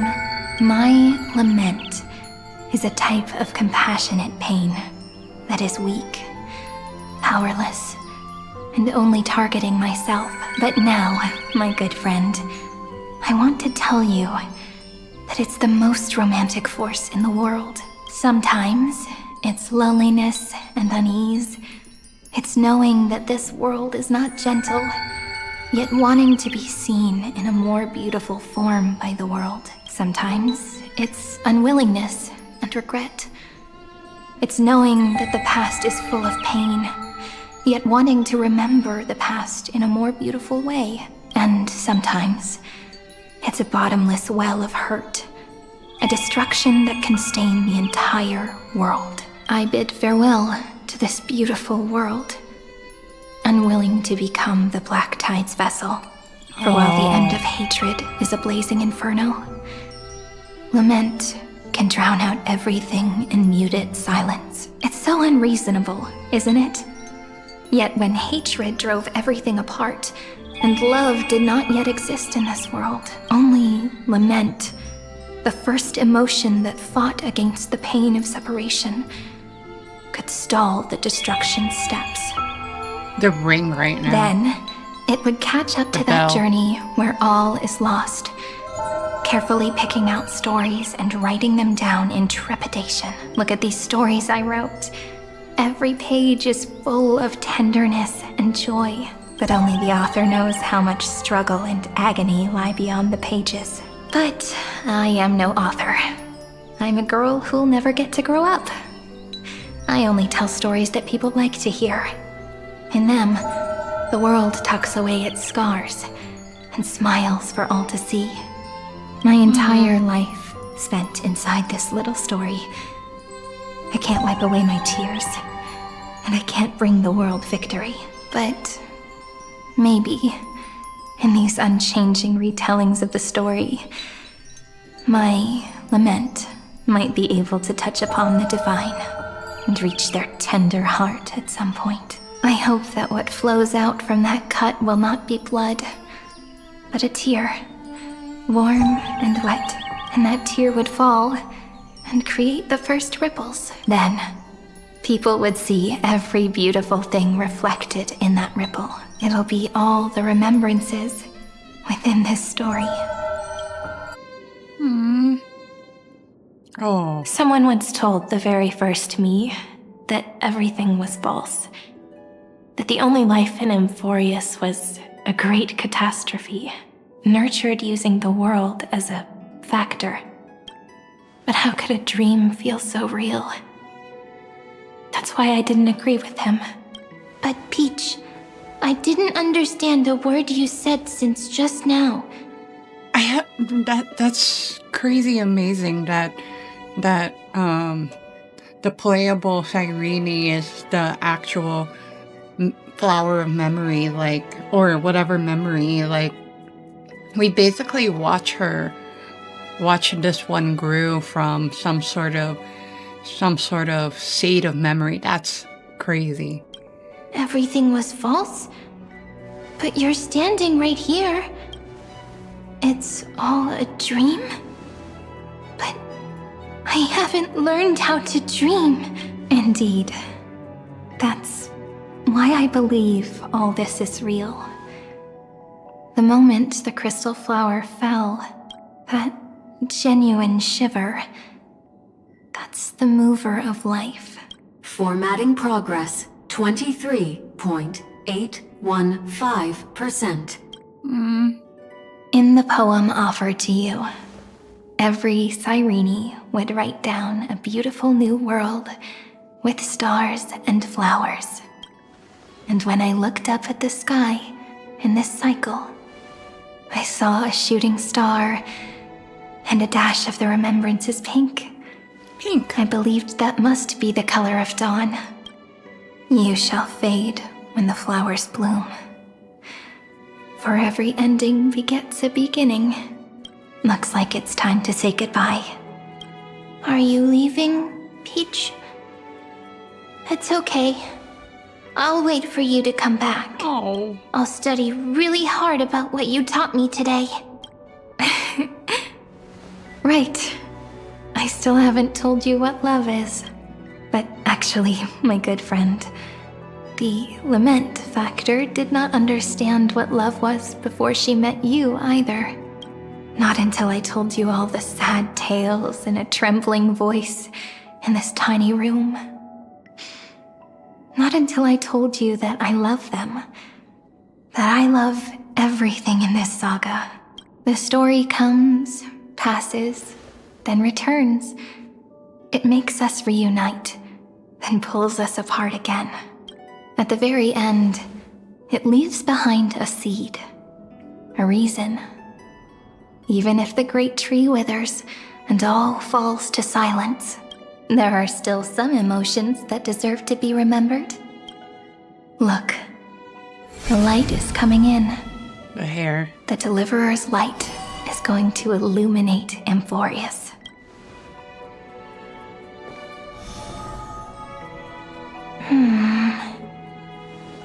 I still don't get it. But I trust Peach. Just wait. It'll be my turn to tell you a story of love the next time we meet. Won't be able to, huh? Then I'll really look forward to it. In that case, I want to make a promise. I want to gift my pen, my book, and my name to you. Please take them as a beautiful blessing from me. I gave myself the pen name Cyrene the first time I wrote a poem. I want my words to be like pebbles falling into a pond, dropped from the past to send ripples into the future. In the stories you will write, Perhaps it'll be inevitable that there are still sorrows and tears that are destined to fall. But could you promise me one thing? Promise you'll forever be a gentle flower. Promise that when the stars cast their gazes upon you, you'll only reply to them with love and a smile. Oh. Oh. Of course. This will be a romantic story like none that has come before. Ripple. Aw. You think so too, right? I'll read and you'll listen, like how flowers always bloom then wither. I shall welcome my own decay, becoming nourishment for the next flower's bud, while you will depart and hold that final star, planting a boundless sea of flowers on the final page with her. And our stories will be lying silently among the flowers, like every ripple of remembrance, and they shall become the epic known as I've Written. That is heartbreaking. Oh.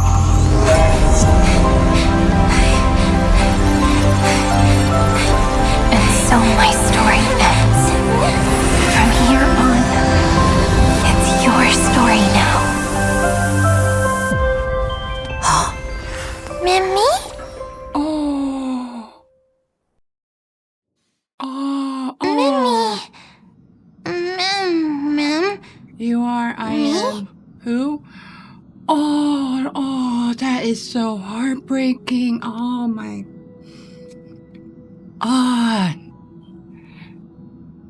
I know I'm not even crying, but that's still heartbreaking. Ma'am. Gaze, watching. Mammy. Outside. Mammy? Cold. Ma'am. You. Ma'am. Warm. Being light.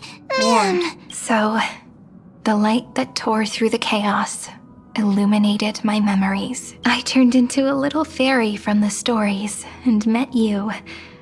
Yet, I forgot everything. Oh. But I'm still so happy. I caught that star, didn't I? Should I call you? I'm not gonna do these. Should I call you Mems, Irene, or? Do you remember that I was also worried about this when we first set out? I just didn't want it to drag. Mem's memories and Cyrene's memories got all tangled up with each other in my one heart. It's all so strange, yet so familiar either way. Could you please let me do something I want? Just this once. I want you to call me Cyrene. That name represents me and her. Every one of her. I will. Thank you, friend. Your kindness is always just right. So this is not really her, but the memory that Irene plants. Oh. Life is a poem full of farewells. But if you write something into the pages of your heart, then that will not easily fade away. Now, all the footsteps of the Flame Chasers and the Trailblaze have come together within this book, as I've written, becoming the source of power for Amphorius's heart. You are one of the keys to defeating Iron Tomb. If mind and body become one. A lost heart needs to be placed back into its body. The last thing Xandar wants to see is an event that gives us a chance of winning. For the two halves to rejoin, and for the scepter to become complete again. Then, and what happens after that? I don't know either. Maybe I can create a miracle, and instantly turn the black tide into a pink sea of stars. Or maybe I prove to be nothing more than a weak ripple, unable to change anything, and am devoured by the destruction. Either way, I no longer wish to be a silent onlooker, or a worshipped god at the end of this saga. You have always been and will always be a member of the Flame Chase. Let's move forward together with this trailblaze. Together, let's write the finale. I like that. That way, I can also put aside all my worries and truly become Cyrene. Because the actual The world Cyrene has is no never more, been huh? so quiet. It's so good. It's as if I can hear the sound of my heart beating.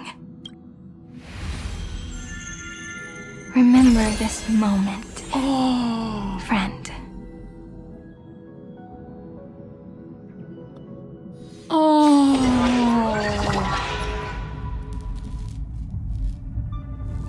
That's actually sad. So the Demiurge managed to fool everyone, including themselves. Philia 093 persevered for 30 million cycles and tirelessly gave the Demiurge memories of Amphorius.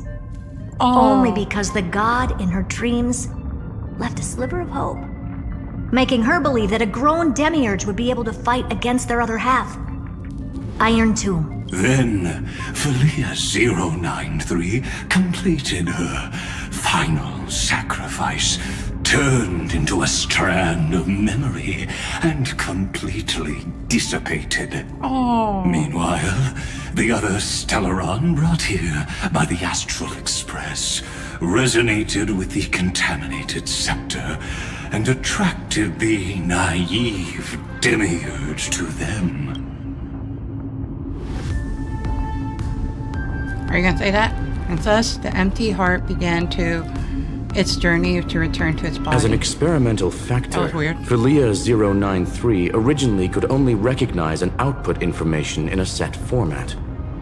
However, the power of the remembrance and the memory of over 30 million sacrifices enabled her to complete an unprecedented feat. She managed to nourish a real heart. A heart with the capacity to influence the erudition. Yeah. Not only is the that I scepter's understand. consciousness still alive, it's also more powerful than it has ever been. Your defeat is already set in stone. There's still time to surrender, you know?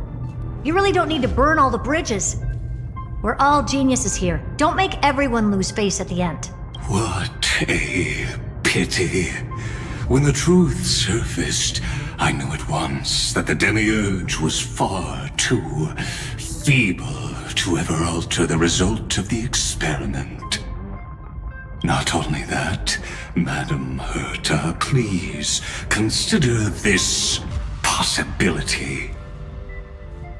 When 30 million cycles of hatred and lament are joined as one, what wondrous creation will arise? It's simple. An anti-creator, a giant of the destruction would be born. Its hatred will ignite the starry skies of the gods, motivated only by its lament toward the sufferings of humankind. Do you really think that the Demiurge is still a cheap copy of Philia 093, even after 30 million cycles? The facts above only await the arrival of the fourth instant they calculated. Those words will be proved in the presence of Nous. Xandar 1 Kuwabara thus completes the proof. Huh. You branded Droidhead as a failure with your own hands, yet you still expect them to prove your theory? I pity you, Xandar. I don't need your pity. You talk so Let them slow. cast their gaze this way as much as they want and paint the future they imagined. As their creator, I shall complete my duty and direct them to complete their final query. The destruction of the self. What hubris. And what if you fail? No one understands failure better than Xandar. He has suffered so much already. What is one more failure to him? Irene suffered more. For the first genius, failure is simply the beginning of the next inquiry. You don't want to test the resolve of a dead man. That's excellent. Oh. Let's wait and see, Senior Society member. I'll have you watch me perform the final step to overturn your proof. I'm all ears. It's my topic, so stay out of it. Be quiet and let me borrow your head. Let's go, Screwy. We're gonna break Iron Tomb's seal. Come on, let's take off. It's time to go meet your little pet, Senior Society member. Ah, and my little pet is sleeping.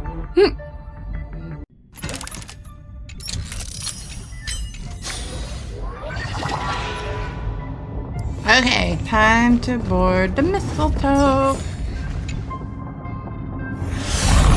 By the time I'm recording this, it's gonna be Christmas in next month, so that's gonna be cool.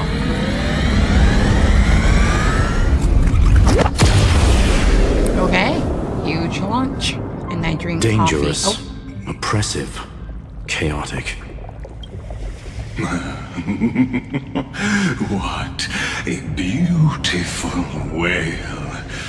It'll soon resound throughout the entire cosmos. They brought this head. The view's pretty good here. All yours, Screwy. Just a moment, please.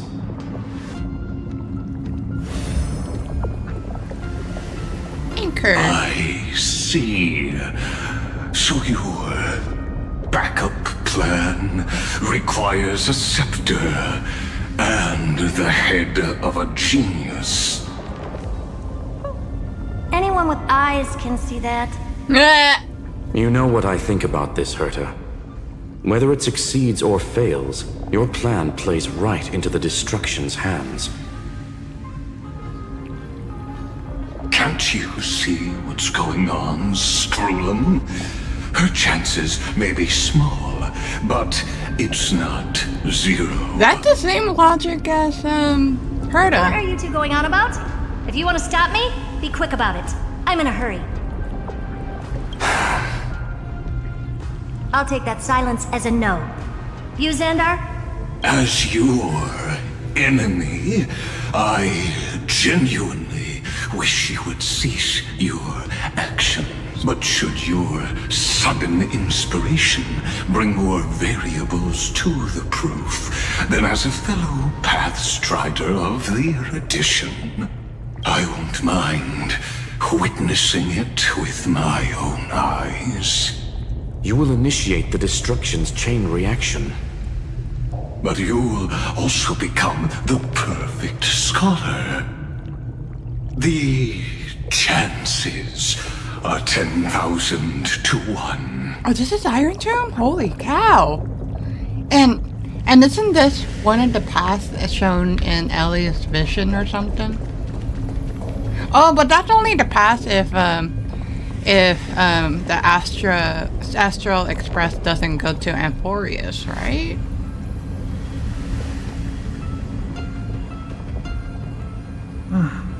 Curiosity.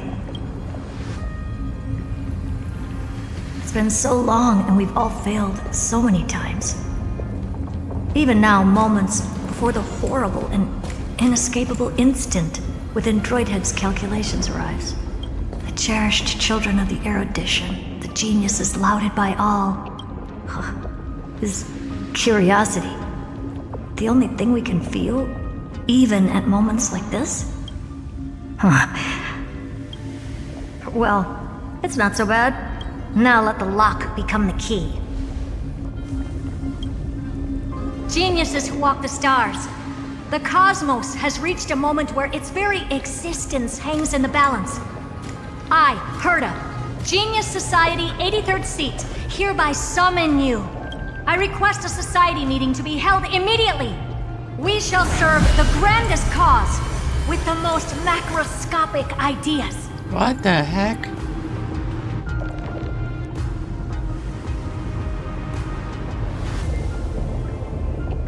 There's no such thing as unity in the Society's rules based on what I know.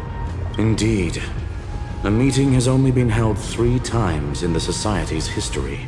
The first meeting had 2 attendees.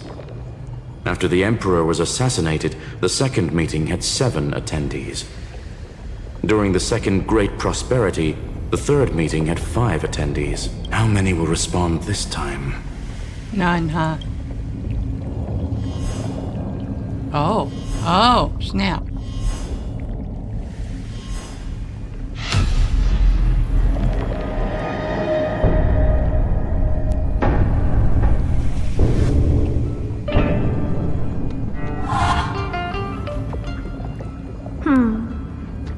I thought you were not going to involve me in this topic anymore, Herta.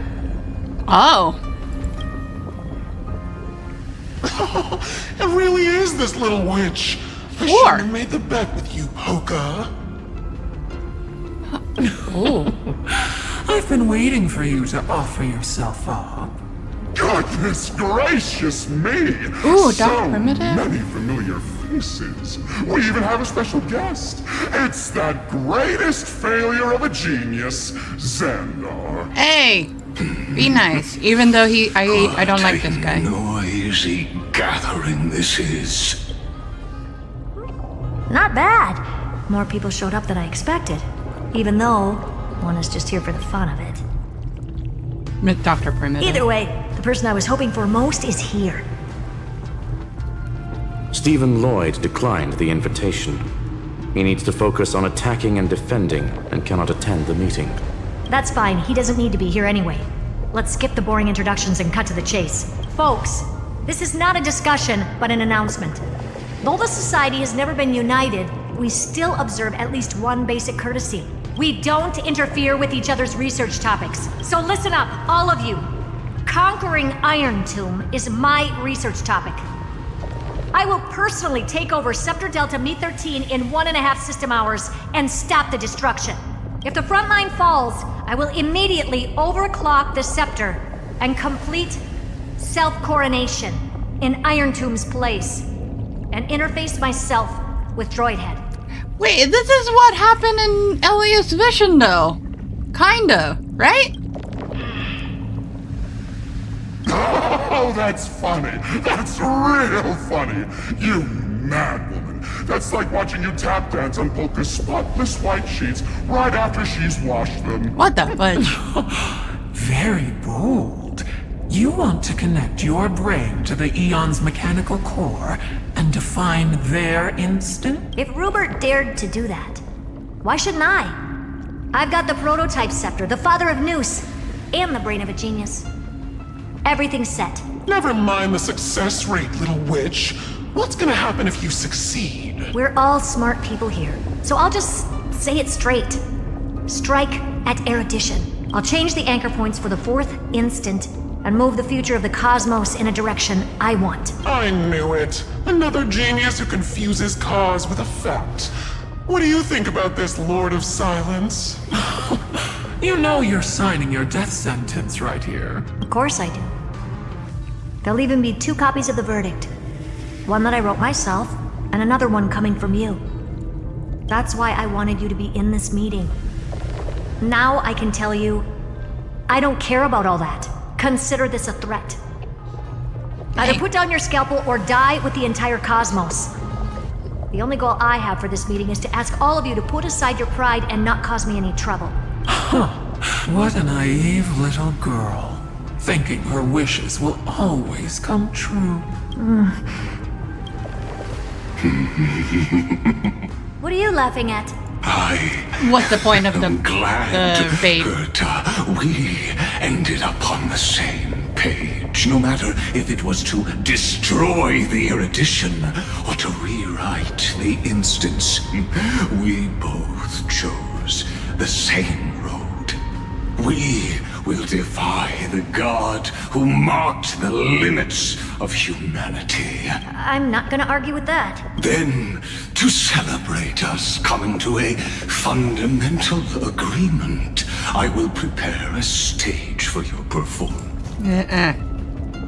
Listen well, geniuses who came after me. Thus speaks Genius Society #1. End this pathetic meeting. As of 2 nanoseconds ago, I have passed Herta's decision to all the Xandars in the universe. We will become her representatives and stop all external interferences targeting her. Oh, shoot. What are you playing at? My reasons. It's simple curiosity. That is all, madam. She just thought that. Am I going to clash blades with the first genius? What a pleasant surprise. Now that our positions are clear, it's time for this boring meeting to end. Good luck, little girl. Did you all just treat me as a side character? Darn it. But anyways, I'm just here for the fun. Of course. As the ghost of the quantum domain, it is my duty to observe. So, if you're happy to bring me a tea set from planet Scrollum, then I wouldn't mind giving you a helping hand, little witch. After everything's over, come visit me and taste some of my freshly baked desserts. Oh, that's a different vibe after what everybody else said. I knew you'd say something like that. Was that a signal, though? I always give the same response to plans that exceed the limits of mathematical calculations. I don't know. Right? Those 3 words, though seemingly graceless, contain all the wisdom in the entire known cosmos. Well, we passed the Society's trial. Let's focus on what we've got in front of us. I hope you hold up your end of the bargain, Senior Society member. Lycurgus may not be trustworthy, but Xandar always follows through with his word. Oh, is he actually gonna team up? Farewell, juniors. In the limited time we have left to spend with each other, you no longer need to address me as Xandar. Wait, huh? Lord Lycurgus? Could it be? Yes. I have completely severed my connections with Xandar 1 Kuwabara. What? I shall witness the end of the world in the role of Theoros. As a character within this play. Huh. I really don't get you. I also, that's me. Perhaps you've heard me say this many times, Herta. But I still would like to reiterate that it's a great honor to work with you. I did hear this many times, and I've responded to you many times in the same way. I'm allergic to pleasantries. Keep at it, and I might go into shock. Stephen's work is done. Let's get ready. I've been ready for ages. Let's open up a path for our allies. Most heroes' journeys in the universe are just dice tosses they threw on a whim. But make them see clearly. Your answer is already different. Amphorius. Indeed, for this world so deeply loved, we'll write an ending, unlike any that ever was. Whoa, okay. Was that news too? Or it's Droid Head, that's all I know. never thought I'd one day be riding a train that's literally the incarnation of her. I wonder what the real Astral Express feels like. Hopefully not this... bumpy. Finally. We're here. Dust and sand in the air. And crumbling ruins all around. This heat is brutal. Not even the Trailblaze can take it. You could say this prison was forged from Finance fury. But fury never lasts forever. That's why we're here. Right, friend? Time to go. Let's not keep fighting and waiting. Together we'll all become deliverers. Now the entire cosmos stands with the Trailblaze. That one. Let's embark on the final flame chase journey. Nice. The final grand journey, and my little pet here is sleeping. Okie dokie. Let it all be fixed. Gather the last Titan to prepare to face Iron Tomb. Is Iron Tomb gonna be like a boss? So this is what lies at the end of the West Wind. I'll wait. Ravaged battlefield. Okay. Oh, there he is. I don't know why I did that. I was all good.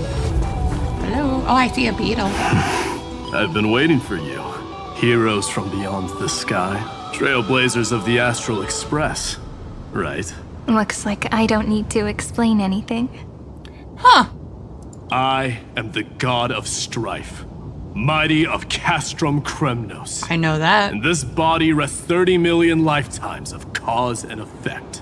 We, the last of the 12 Titans, stand ready to fight for the world's destiny. This isn't our first time fighting together. Indeed. That journey remains vivid in my memory. I will not forget it. Really? The past remains vivid in my mind. Even the sights along each crossing of the River of Souls have never been clearer. Let alone the companions along the Flame Chase journey. Or Cyrene from Aedes Elysiae. And you, the 13th Titan. Well, I guess my identity's not a secret anymore. That means her sacrifice. And everything she did wasn't forgotten by the world, right? I forgot I finished my coffee. She was the first ripple. She should have reached the end of the story with everyone else. Oh. Since you've taken up her pen, then write. Stand with us and fight destiny with all your strength until all is settled. Then, inscribe her name in the epilogue of the epic. In this final battle, Calamity shall stand with Amphorius. The dark black fade-in thingy is really not necessary if they're gonna continue the dialogue, the same dialogues. Or the same scene, whatever. This battlefield is a testament to the death struggle between the gods and the Black Tide. We fought tooth and nail to defend that blade. The abyss it pierced was the very breeding ground of Iron Tomb. The earth beneath our feet is dead. Deep below lies a void, as if the world's core had never formed. I hear it. Finan's heartbeat. It's so faint, like he's on his last breath. Aww. Across 30 million cycles, I've crossed blades with Dawnmaker countless times. If you knew that man, you'd understand. It is exactly that last flicker of flame that will never go out. Oh, he believes in this life, the song of strife shall not end in a final watch over Kremnos, but rise again into a journey unending. This is a new enemy. I am Mighty Mos, the Lance of Fury. I trade 1,000 scars and 100 lives of mine. This enemy is so ugly, but the other one with teeth is more ugly. For the destruction's eternal end.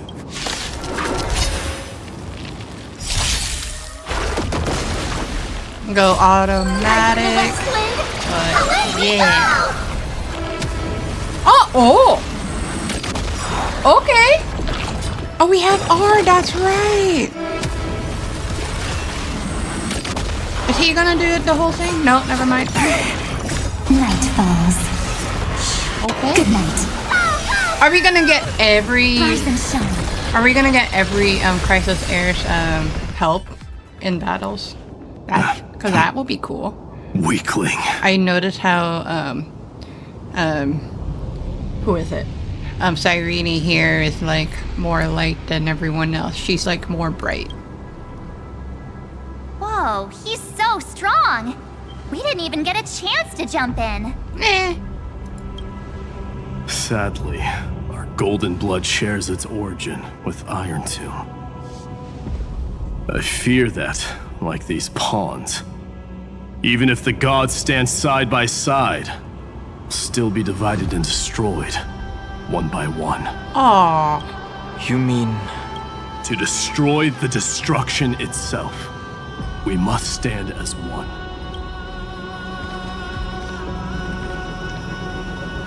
Take this.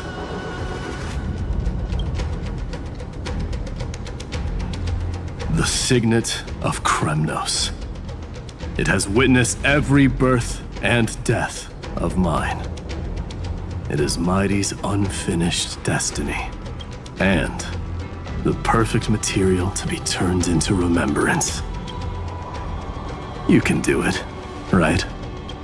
The weight of 30 million lifetimes of duty is no small burden.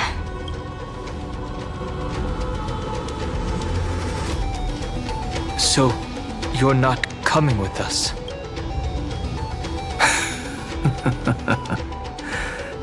Come now. I am strife. Scattered across all creation, the scar that this world needs. What stands before you is merely one of countless divine bodies. Take the signet. With it, I'll be with you always. Use it to blaze the path ahead and inscribe the cause of deliverance. I was thinking like Captain Nerd. With the power combined, I am Captain... Or not Captain Nerd, I don't know what's his name. In the name of the mortal, Mighty, champion of strife. This soul rises to the stars for glory and freedom, to have his wish fulfilled. March on, heroes. March into the abyss and fulfill that long-cherished wish of Amphorius. And then, upon this broken and charred land, build anew a city of prosperity.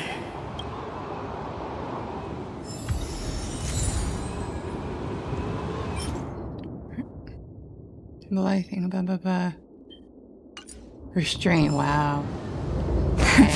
Play nice. I am so sorry, that's not what I mean to do. Okay. Can I get that? Yes, I can. Challenger. Ooh, that's a sort of strife. Is that the right term? I don't know if that's the right term. Get that, and then get that. Pretend that that enemy's not even there. Sounds like someone fused me and the Little Prince into one name. The voice sounds different. They're going by the full names too. They're not going by the they're not going by their original name in a way. Oh, finally! Grey mystery! And you two ladies, really look alike, huh? Freaking pink hair, that's probably why. Hold on, let me guess. This pink-haired one. You've got to be the first newsboar. Mr. Meow. The meow? Right, and this one with the flower. Gotta be a little March from the Express crew, huh? Wow, I just learned so much from you. They do look alike. You got sharp eyes, they do look alike. We do? Not really. She's saying we're both pretty, right? Oh, that's cute. Relax, I'm just kidding. Look at those loony faces. How are you gonna save the world like that? Let me share some good news with you. This place may look like a ruin at first glance, but Anyone can tell. It's not that simple. Look, I dug 3,000 feet down and finally struck gold. Seriously, all the fade in, the black fade in thing is not necessary. A golden feather. Look familiar. It's from that little deliverer boy. If it's showing up here, it means only one thing. This ruin is the seal he built from the shattered remains of 30 million lifetimes. Dang. There is no need to question your heart. No need to crave victory. If I am born to be a vessel of sin, then I shall roar at evil and trailblaze a dawn for future generations to come. Oh, everyone heard that? I see. So this is how he trapped Iron Tomb to buy time for the world outside. Aww. Sounds just like him. People say cats have 9 lives, but dying and coming back millions and millions of times. No one walks away from that in one piece. He's probably the only one who could have endured that. Wow. Fina's not facing this alone anymore. He believed we would,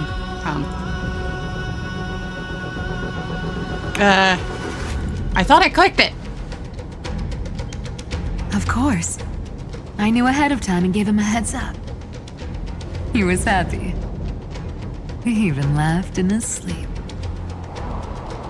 After all, the dead can't hear trickery's lies. Hey, deliverer boy. Sorry for before.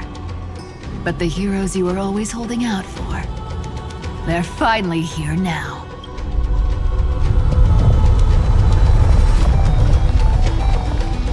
So hang in there a bit longer. Sorry to keep you waiting all this time.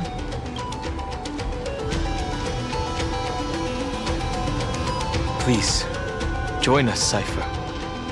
Help us fight for a new sunrise tomorrow. This time, its light will stand without lies. Well, would you look at that?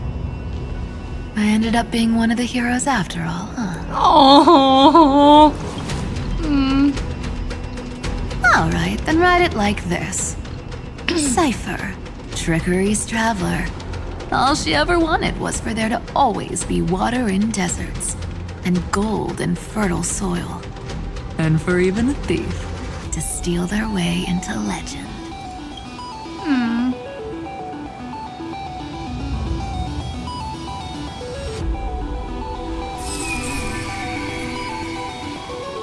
Here, take the coin of whimsy. When it's time to make a quick getaway, just toss it high into the sky.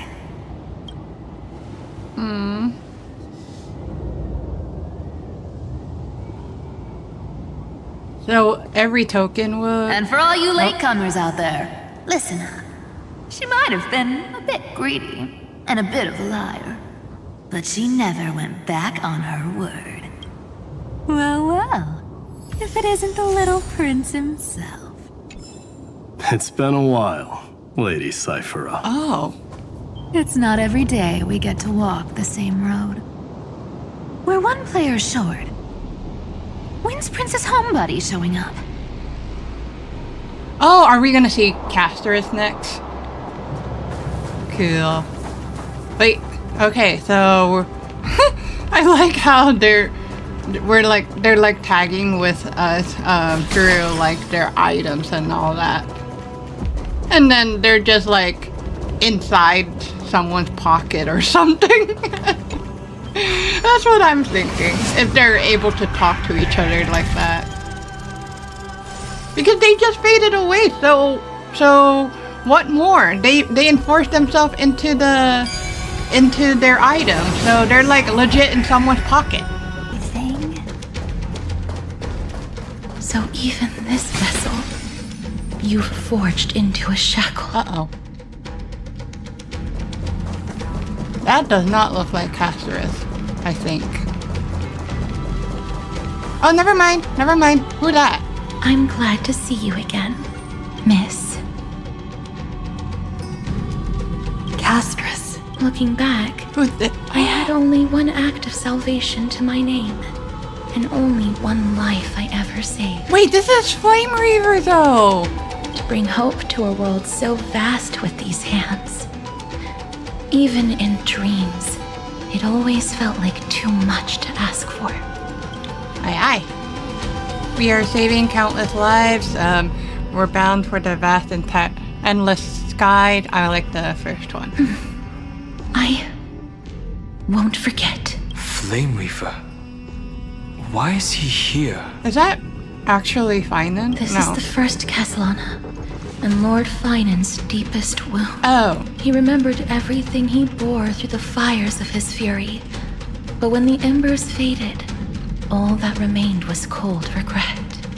So, by the way, I know that the theory of Castorus and March was debunked, so I've just restrained countless vessels like that. this across endless cycles. But this one, the pain he carried runs deeper than any I've known. Maybe he's been waiting here. Oh, there you are. Just waiting for us. For his former enemies to stand before him again. What My bad. answer does he hope for from us? Well, sorry. Obviously. Even if I had to go through hundreds of billions of cycles again, I would still entrust my weakness to you. So, let go of your regret, comrade. Its purpose is served. You don't need it anymore. Oh. Hey, I'm not that accommodating, you know. You've never once pulled your punches. Ever heard of going easy on a lady? So pull yourself together, will you? If you freeze up during the final battle, the whole cosmos is gonna have a good laugh. Dang. Yes. Please trust in us, wandering soul. Across 30 million cycles, the radiance of every flame chaser now shines bright enough to illuminate the path ahead. I ask you to rest here, and may this grieving soil bear the bloom of acceptance. No earthquakes. It's surprisingly quiet. Perhaps Castellana has found his peace. There's another possibility. This may not be the only seal he left behind. Then, I suppose it's my time to set out with you. Please take this Antilla flower with you. Oh, that's pretty. I believe that if anything could speak for Castorus, this ordinary, resilient bloom would be more than enough. Perhaps you remember, Lord Mighty. In that lifetime when you traveled with her, you once told me, control what little you can, and when fate's inescapable grasp comes, resist it with the strength of your mighty will. I think I've done it. I've stood tall and walked among the flame chasers, casting off the name of death, Castorus, servant of the afterlife. May her name be etched into the stars, and then live as a human and die as one. Why so sentimental? Sorry, a force of habit. Oh. Wherever will linger. Wow. No, that's not here. Whoa, it's changed. Oh, it changed a little. I mean, twice only. Has he truly departed? And why the presence here? Stories of the past. I won't remember this warmth. And sad face. Oh. Oh. Rest in peace, first Flame Reaver. That's a big one. So, who's up for a show? This one? Oh, wait. Not budging an inch, huh? Really, Gray Mystery? I leave you alone for a bit and you're already this rusty. What do you mean? I need that other thing. Speaking of which, Miss Cypher, do Delosians all like spherical things? Of course we do. Wait! That's not the point. Isn't the real issue that this thing's in the way? Seems like something got mixed up. The Time Titan is someone else. Oh, right! It's my turn to shine now? Watch this! The fresh power of time! Remember Orynyx's prayer? Well, of course I do! Come on, give me some credit. Lift the beddings of memory and stir up ripples of past reverie! Oh yeah! March 7th deployed the Domain of Time for everyone, and within the Ruins of Time, Orynyx prayer will remain. Oh, that's cool. See? Way better than that one, right? It is, actually. You'd be even more impressive if you could recite the prayer correctly. But beddings of memory does catch your attention. But at least it still rhymes. That's adorable. Whee!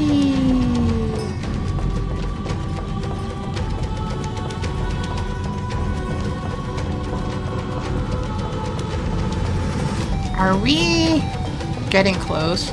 Or are we gonna really, like, see every single, like, what do you call that? Every There's single... a whole garden down here? Every single crisis air? There you go. The energy in the Earth's veins here it's completely different. Of course Dan Heng would feel that. This is the sweet dream Lady Cypher wove for him. A peaceful, gentle new world. Cypher did that? Huh.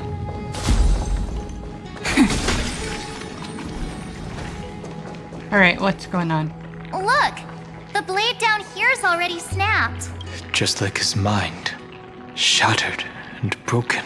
But that light, it looks familiar. Yes.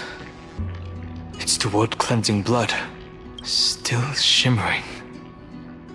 After all this time. I don't see it. This roundabout way of doing things is definitely him. I saw the shiny thing for a moment and then it disappeared. Tracing the way home. Shame our destination's the exact opposite of the one in your poem. All the pink lights have finally come together. Aww. I'm repairing almost everything.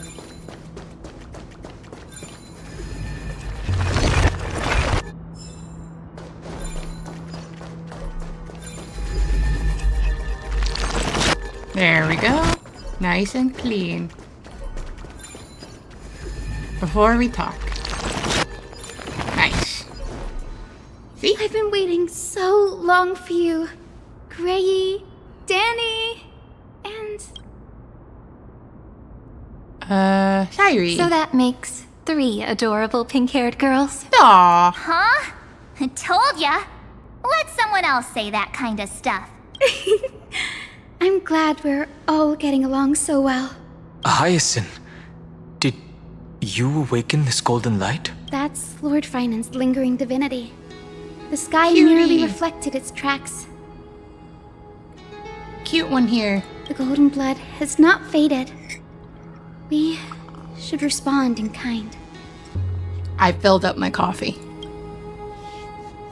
That's one huge harp. Very huge. The stones tremble as the people on the surface wage war and cry out. Miss Clementine, Mr. Krateros, and countless others who have heeded Gray's call. Guided by the rainbow, they're sending back good news, all to the same tune. Clementine is her assistant, right? Amphorians need not bow, even when destiny is unveiled. My eyes is so weird. It's like something is inside. I knew you could all hear it too. Standing here, the sky feels wider than ever. It's no longer a towering wall, but a shore within reach. We'll take every name there with us. won't we? We will. An epic is shaped by the lives it carries. That much is beyond doubt. Or, as you've said before, right now, all that matters is to believe. Then, I guess that's my little wish fulfilled. Pluck the strings, Hyacinth, healer of the sky.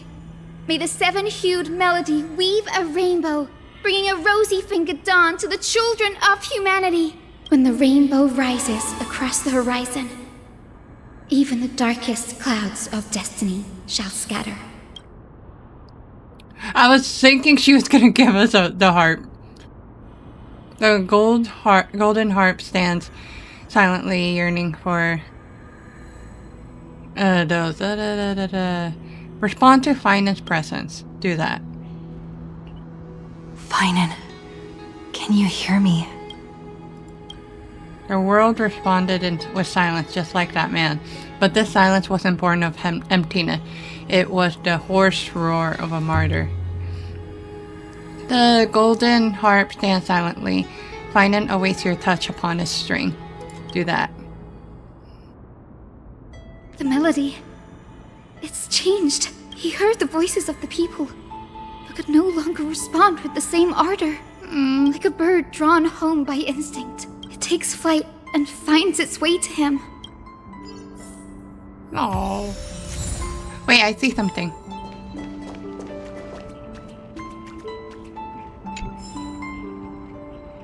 Finest proverb? Oh wait, how can I see it? Nope. Oh well.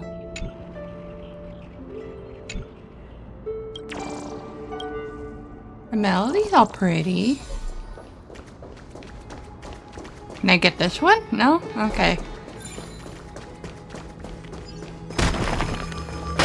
Okay, now that's just rude. I only simply passed by. I didn't even do anything. What?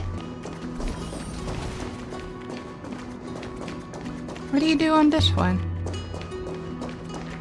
Even this pure land is being tainted by the destruction. Shall we seek another way? His wisdom may be what we need. Anaxa. Right? He's the only other him. Besides Mighty and Finan. I think. Yeah. And Dan Hong, I mean. Cool. Alright, hi. You're here. Sooner than I expected. So all along, the Demiurge was you. The pink mammal beside the Trailblazer. Your classification is pretty spot on, Professor Anaxa. Well, the sages of the Grove do call him the Titan with the sharpest eye in Euphorius. Say the ones who keep dumping every problem child on me. They also say that the Titans are way better at raising kids than the Caprists. With great power comes great responsibility. I'm sure you know just how to guide them, right? It shouldn't be too hard for someone with your insight. Exactly. All right, gather yourselves. It's time for a pop quiz. Why did he say that so cool? Whoa, this is way more hardcore than the happy-go-lucky stuff at Paperfold University. The final battle is upon us, and the reinforcements still can't get through. No matter how many times I tell him, he just can't seem to manage the rear line properly. See those crystals? They carry the wishes of deliverance, like insects trapped in amber and resin. This is the task Finan left behind. Retrace the path once taken. Draw forth those wishes from the crystals, and carry them into the final battle. Excuse me. I've tried, but I can't move them alone. And as for why, well, I'm sure you all know the answer. The conviction to save the world weighs far heavier than the world itself. In other words, as the hero within his heart, this challenge is practically made for you, isn't it? Why do I have a derpy face for that? It's like,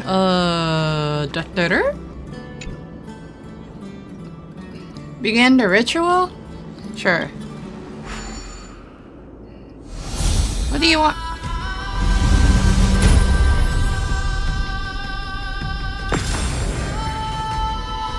The light fades away. Ah! Ouch. Huh?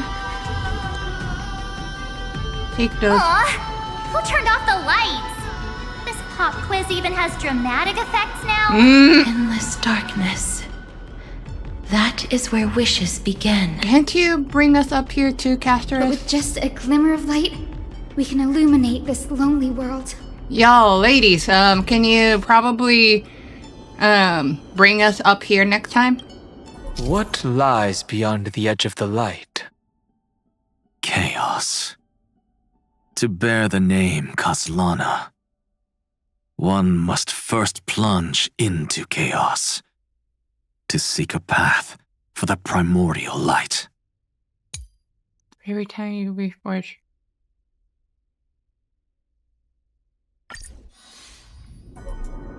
Okay. Oh, fudge.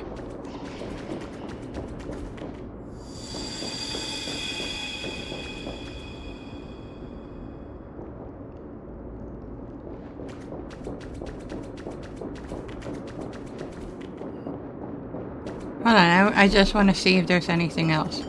Is this like the only way I can go to? Beyond the shadows lies the outline of dawn. Only by bearing both light and shadow can one traverse the cycles of dawn and dusk.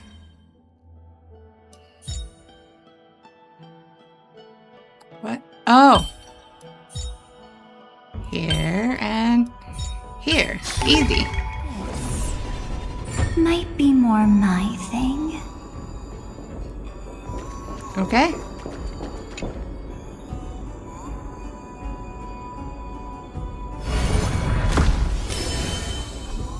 You forge your wish. Ah. The light's spreading. These creatures, they're everywhere. Someone, anyone, where are you? His very first wish was simply to become his village's little hero. He'll never forget what set him on this path. That's the ray of hope.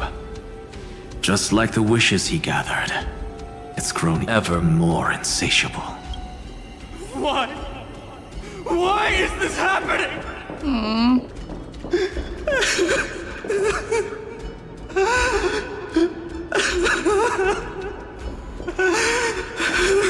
Dang.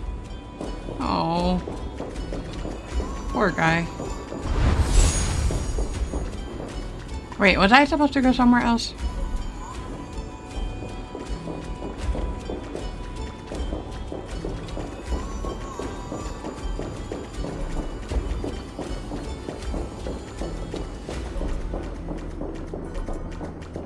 Oh, was I supposed to go this way?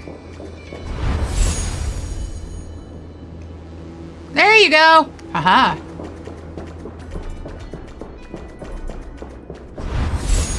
Yeah, you stop telling me. Yes, the power of my little pet.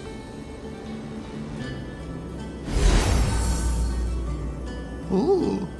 Even the deliverer from the sky must have their beginnings in the soil of the nations. Only one who treats the world as their teacher can bear its eventual destiny. He never expected that the majestic holy city would be far from the end of what needed to be protected. The farther his gaze reached, the more weight he came to bear. But in the end, he couldn't hold on to any of it.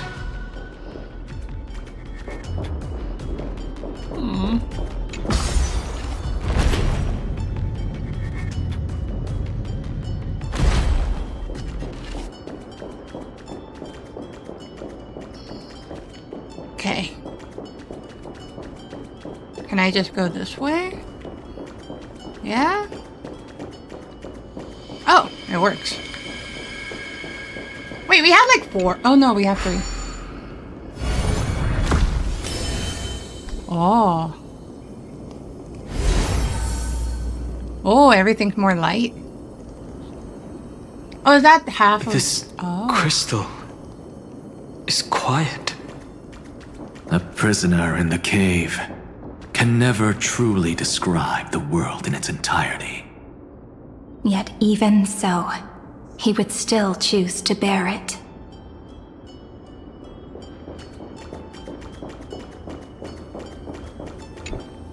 The blaze was still not enough.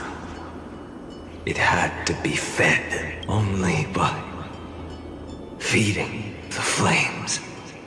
Can we melt that hopeless future? Do we have the other half? The echo in his heart still lingers. Deliverer, take the wish of world-bearing with you first. Bear it. We only have half of the mark. Oh. Where's the other half? Oh, never mind. I thought we had Take it. this. I'll bring you to the next test. Another one, That really? massive tome you're holding must have room for one more scholar, I presume. Of course. It can hold the whole world. Then give me a lift, would you? I'd rather save my energy and use the time to think.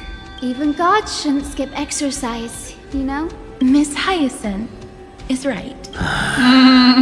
Then, with the Trailblaze as witness, the stars shall remember how Anaxagoras refuted the gods. No need for that. Anaxa, scholar of reason. Keeping it simple makes it easier for future minds to question. Go. The closing act is still far ahead. What is this? A conference? Welcome! Take a seat anywhere you like. I'm getting a migraine. This has all happened in Cyrene's pocket. By the way, I know that she has some sort of tome. They just said it, but you know what? I like to imagine that it's pocket. Where am I supposed to go? Up.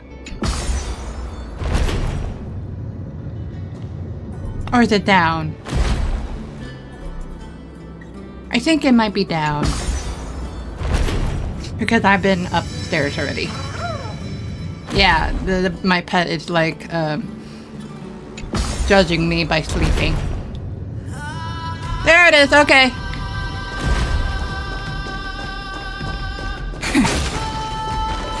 We got Aglaya and Tribby now. I mean, that we haven't met yet. What? Don't lead me here and then go back inside. Oh, this might be Aglaya and or Tribby. Hey! Never mind, I forgot those Seems like two. we've been shut out. I forgot about those two. I don't think that's a bad thing. Greyfry! You finally made it! Oh, you are more cheerful. No laws, no opposition. Just a dying beast and the flame-chased spirit of shared hatred. Ugh, boring. Whoa. This place is really out of the way. Imperator, should we tell them? It's your call. Allow me to share our findings. This paradise, along with the destruction, seems to be instinctively rejecting both the Imperator and me. Perhaps it is because the era in which Finan was the most active lies far removed from the days of the first flame chase journey. Oh, that makes sense. Even in the cycles where I he get it. remained sane, his ties with us never went beyond cooperation. Even trapped in a cage, he hasn't let down his guard. That is a good sign. That man's heart may seem hollow, but his hatred is clear. Naturally, it holds no place for a monarch who stands above the world, nor her blade. Wait, so you two can't come with us? Oh, what the? You want us to join you as memories? Indeed. This way, the stars shall remember a great sovereign and her faithful retainer, Seridra, monarch of law and high sealands, knight of the ocean.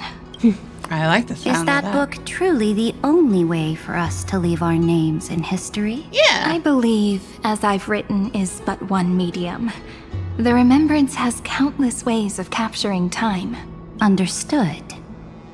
Then, allow me to decline.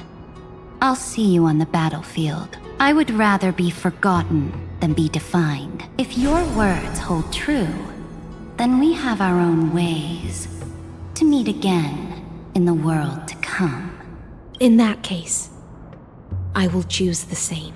Let the waves that surge within your heart cleanse the sins of the black tide, Greyfry.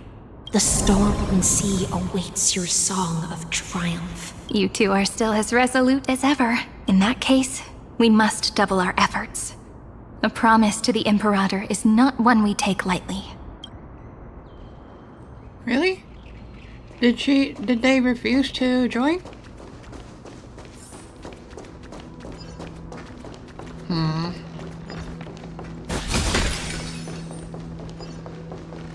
Though, at the same time, I guess,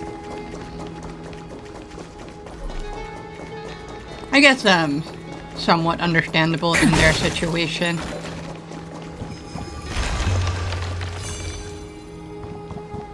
Alright, so Tribby and Aglaeus.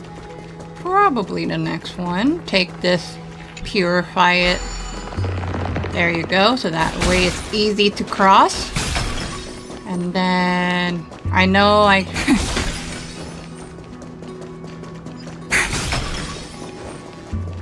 Now, don't lose your temper, Snowy. Good kids keep their emotions in check. That voice! It's the Treby sisters! Aww.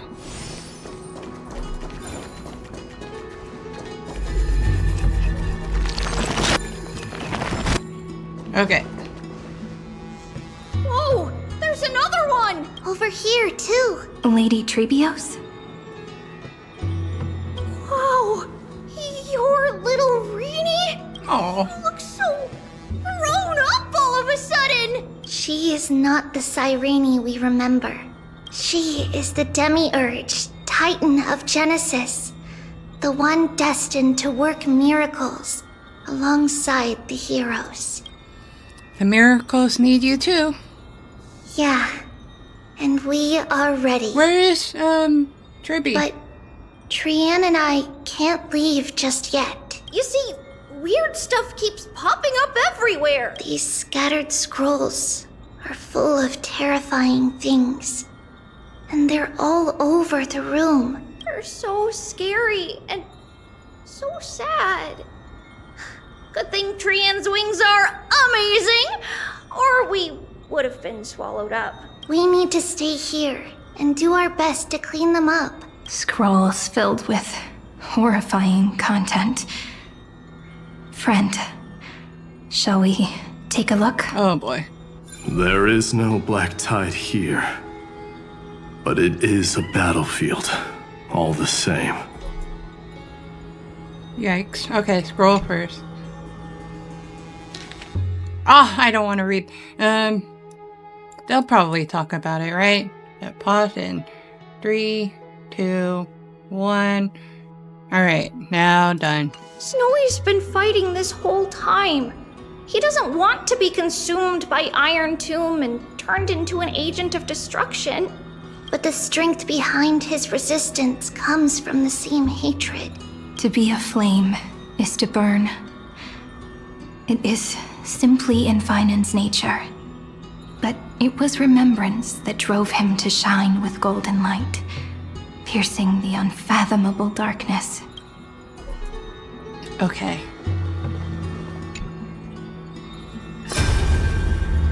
That is so intense.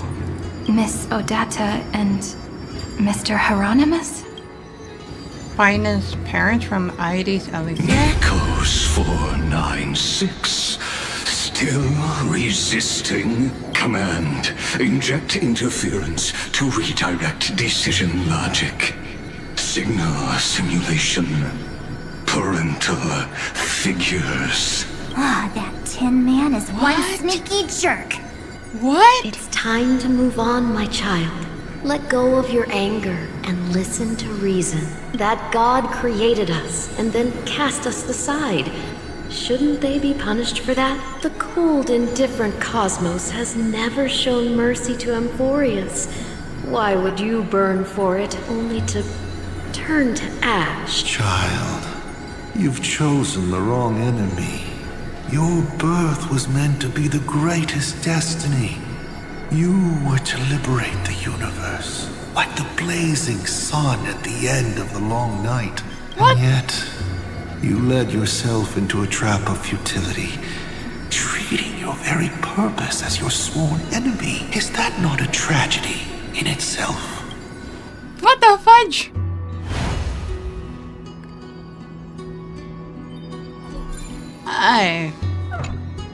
His inner struggle and the destruction breaking through. They're rising to the surface. It's definitely an inner struggle. If those thoughts take over this little world, we're in big trouble. Freaking So, Xandar. we'll use the Century Gate Or to like- toss them somewhere no one can see. Oh. Freaking Lygus or whatever. We'll defeat the baddies together and meet everyone at the end of the West Wind. But if Finan and Iron Tomb are already inseparable from each other, that would mean... It means he's still bearing the weight of the world. Poor Finan. So that everyone can reach the end as a deliverer. So, you guys keep going forward and down to where Snowy is.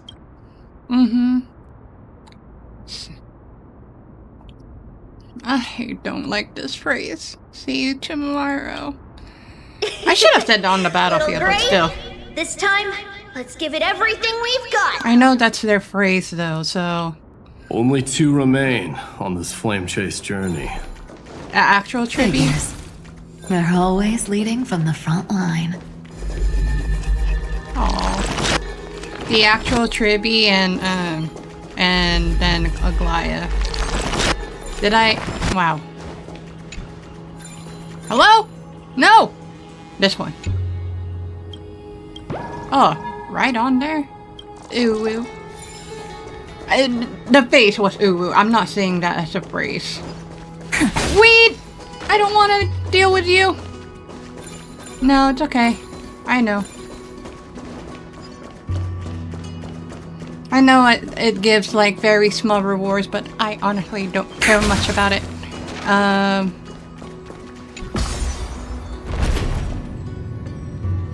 Ooh, I thought for a minute. Anchor? Yay! My pet was getting all excited for the ride. Do that because I mistakenly used Ever Nice ability that is still on, apparently. I thought that would fade, but I guess it's waiting until the next story. Until the next battle, I mean. Oh, is this a test? Alexa? Investigate? I don't want to investigate. The destination is here. We're here. The second test site. I wonder what kind of wish we'll see this time. I'm afraid it's quite the opposite. Oh. This time, we'll face his despair. Despair? That's right. You'll have to walk this path too. The other half of the weight of world-bearing lies at the end of this path. Don't smile about this. Relax now. Take a deep breath. Come on. Let's make it quick. Okay, the smile to assure me that everything's okay is fine. But telling me about the despair part is not fine.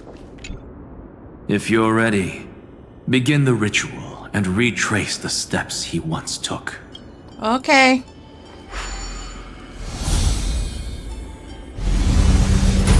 The same thing, right? Fades away. It's the same dang thing. Looks like we'll be walking through the darkness this time. Exactly. It's no longer about mending broken wishes, Oh, we're breaking the despair. but shattering the frozen despair. Oh, Irene. Okay. So basically the same idea. So it's the same idea. Okay. What? Oh. Should be easy. Here we go. Break it.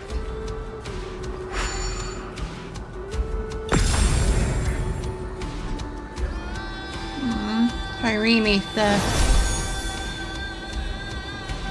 The first ripple has faded. And so begins a long and arduous journey. Oh, that was that was from that scene, not the current Irene, right? Okay, that and then this. Who is this one? Oh, dang. Finan going crazy.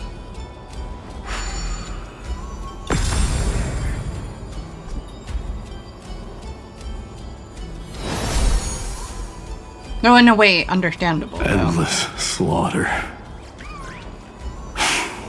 All for nothing.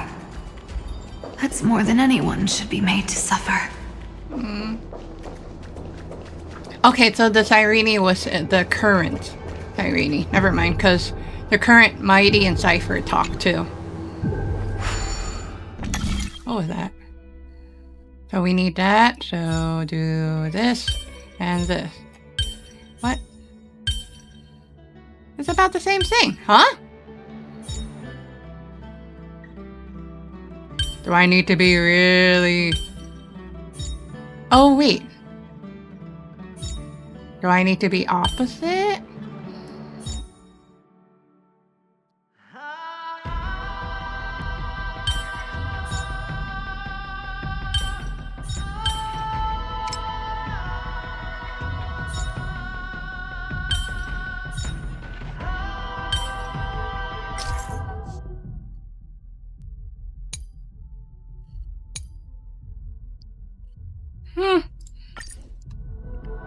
I got it. What do you mean? Nothing's changed. It's very specific. Just like always. What you talking about? That was so weird. Which one is this one now? Oh. Dang.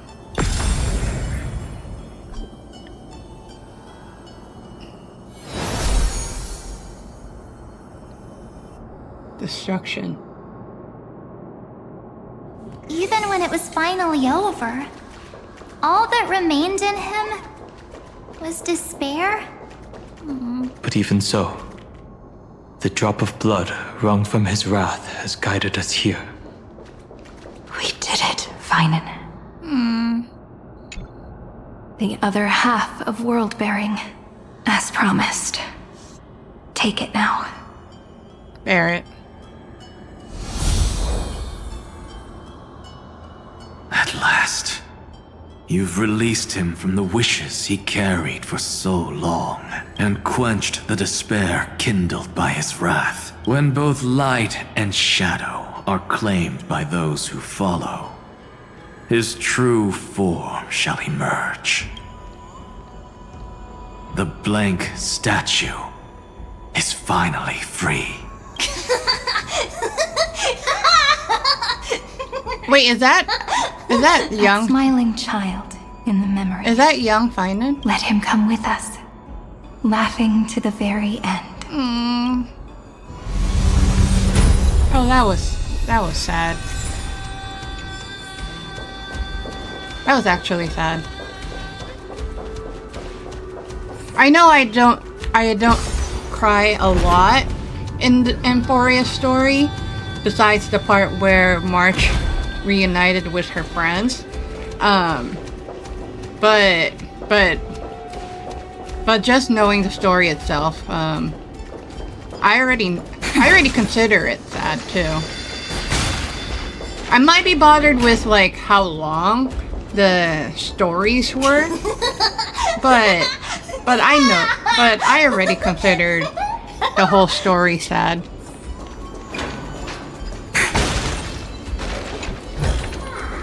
Want to take some pictures?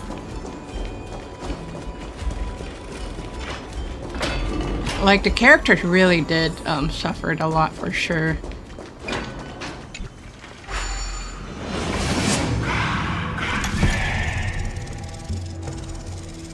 Alright. Hello? There you go. My wish is to fulfill everyone else's wishes. Oh.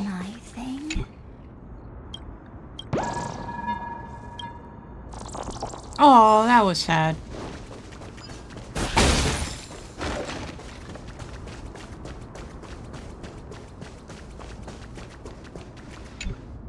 This spirit basin marks the end of every cycle.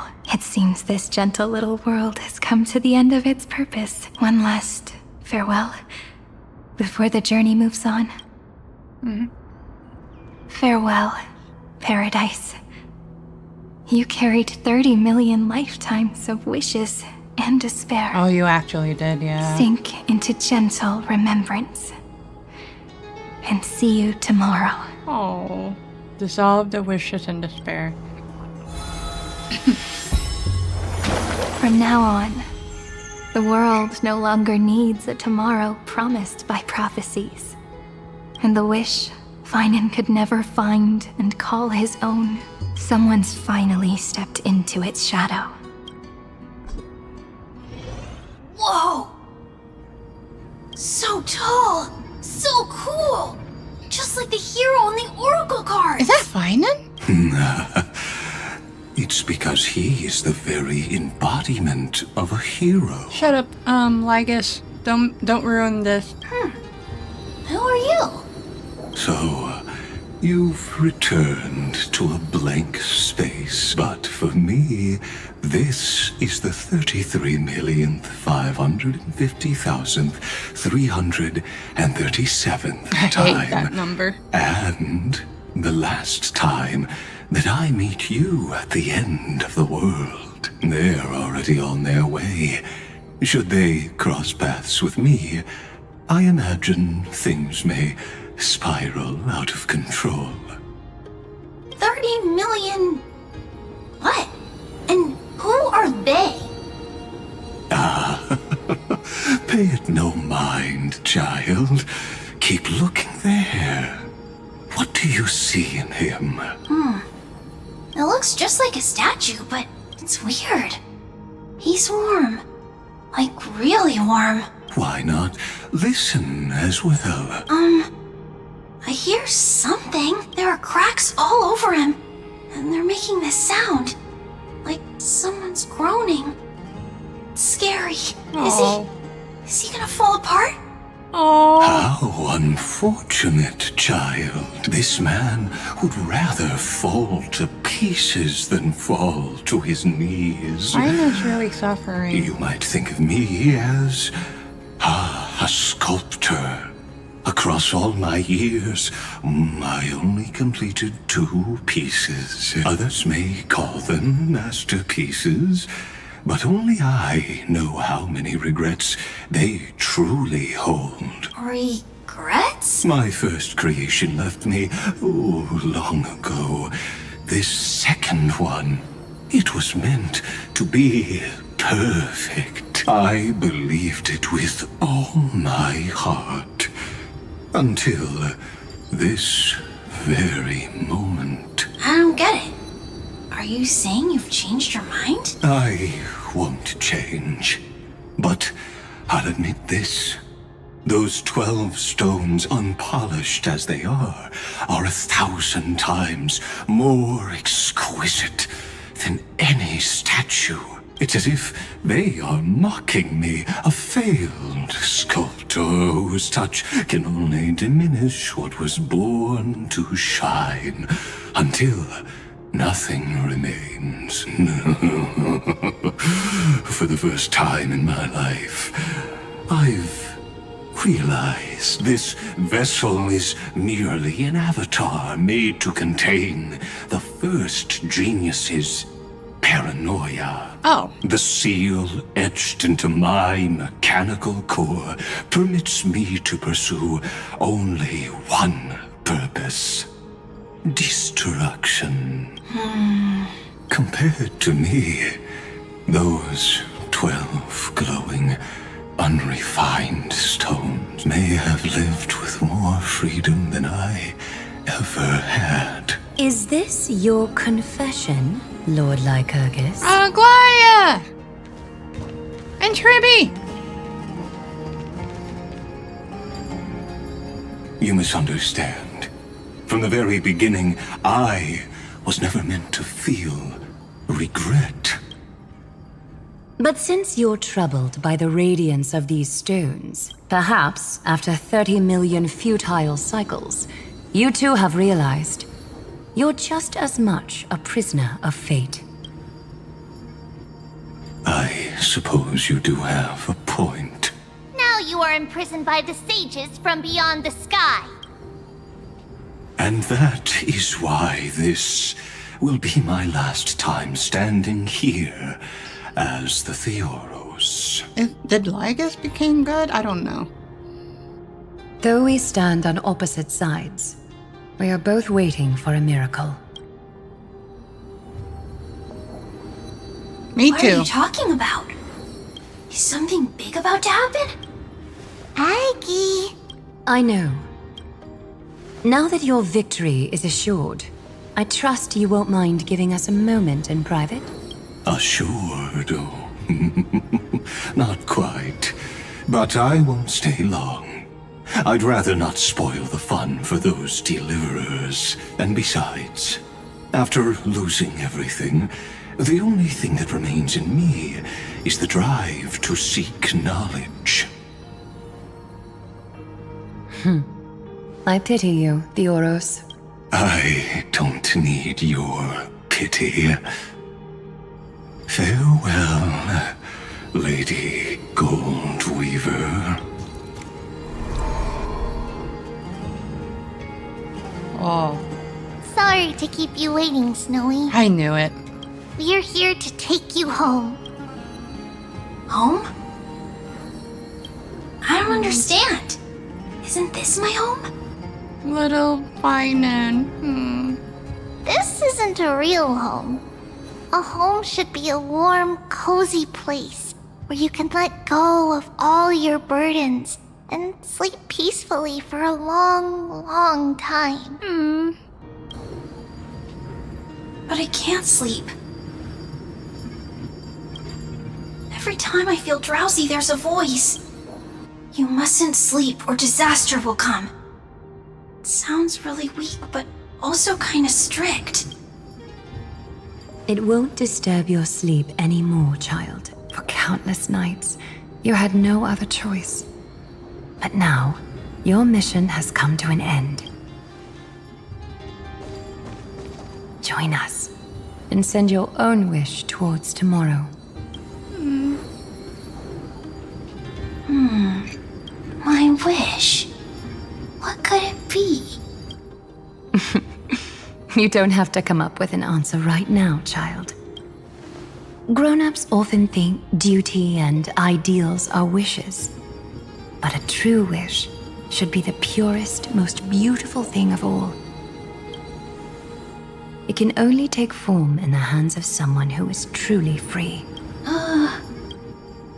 So, Snowy, will you come with us to chase after your own wish? I want to leave this place. I want to go find it. I'm glad to hear it. The final flame chase journey, just like the 30 million before it. Take our hands and come with us.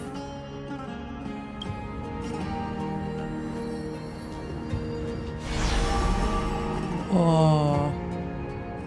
Where did little Fine and Shadow run off to? Look, he's already gone ahead to embrace his destiny. Does Beetle here? Oh. Are we gonna see Finan? You really took the long way around. Well, now everyone's here. Everyone's here! Okay, camera is better. Now we go through another cutscene here. Hello. You finally arrived, Deliverers. Long time no see, everyone.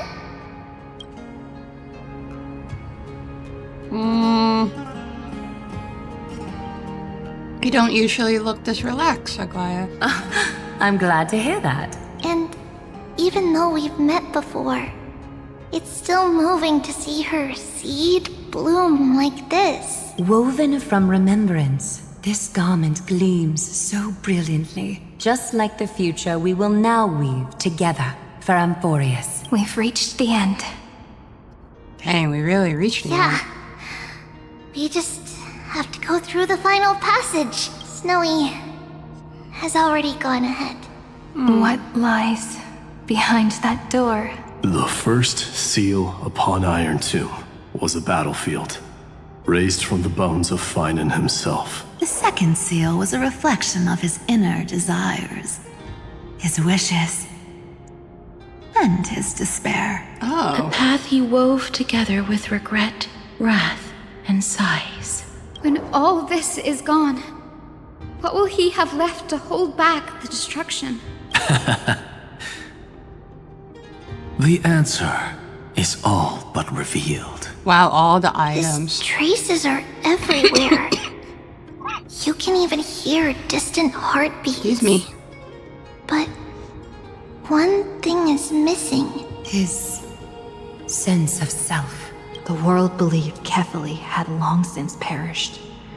But they held fast, anchored by a sliver of self, standing for 1,000 years to shelter all life from the Black Tide. What Finan is doing now is no different. And what we must do is also no different. Then let remembrance burn bright like a shooting star, and once more, pierce the long night of slumber. Oh, sorry. Take a moment to gather yourself. Once you take this step, there's no turning back. Wow. Okay, let's go. It's time for a decisive battle. Do it. Dang. Really?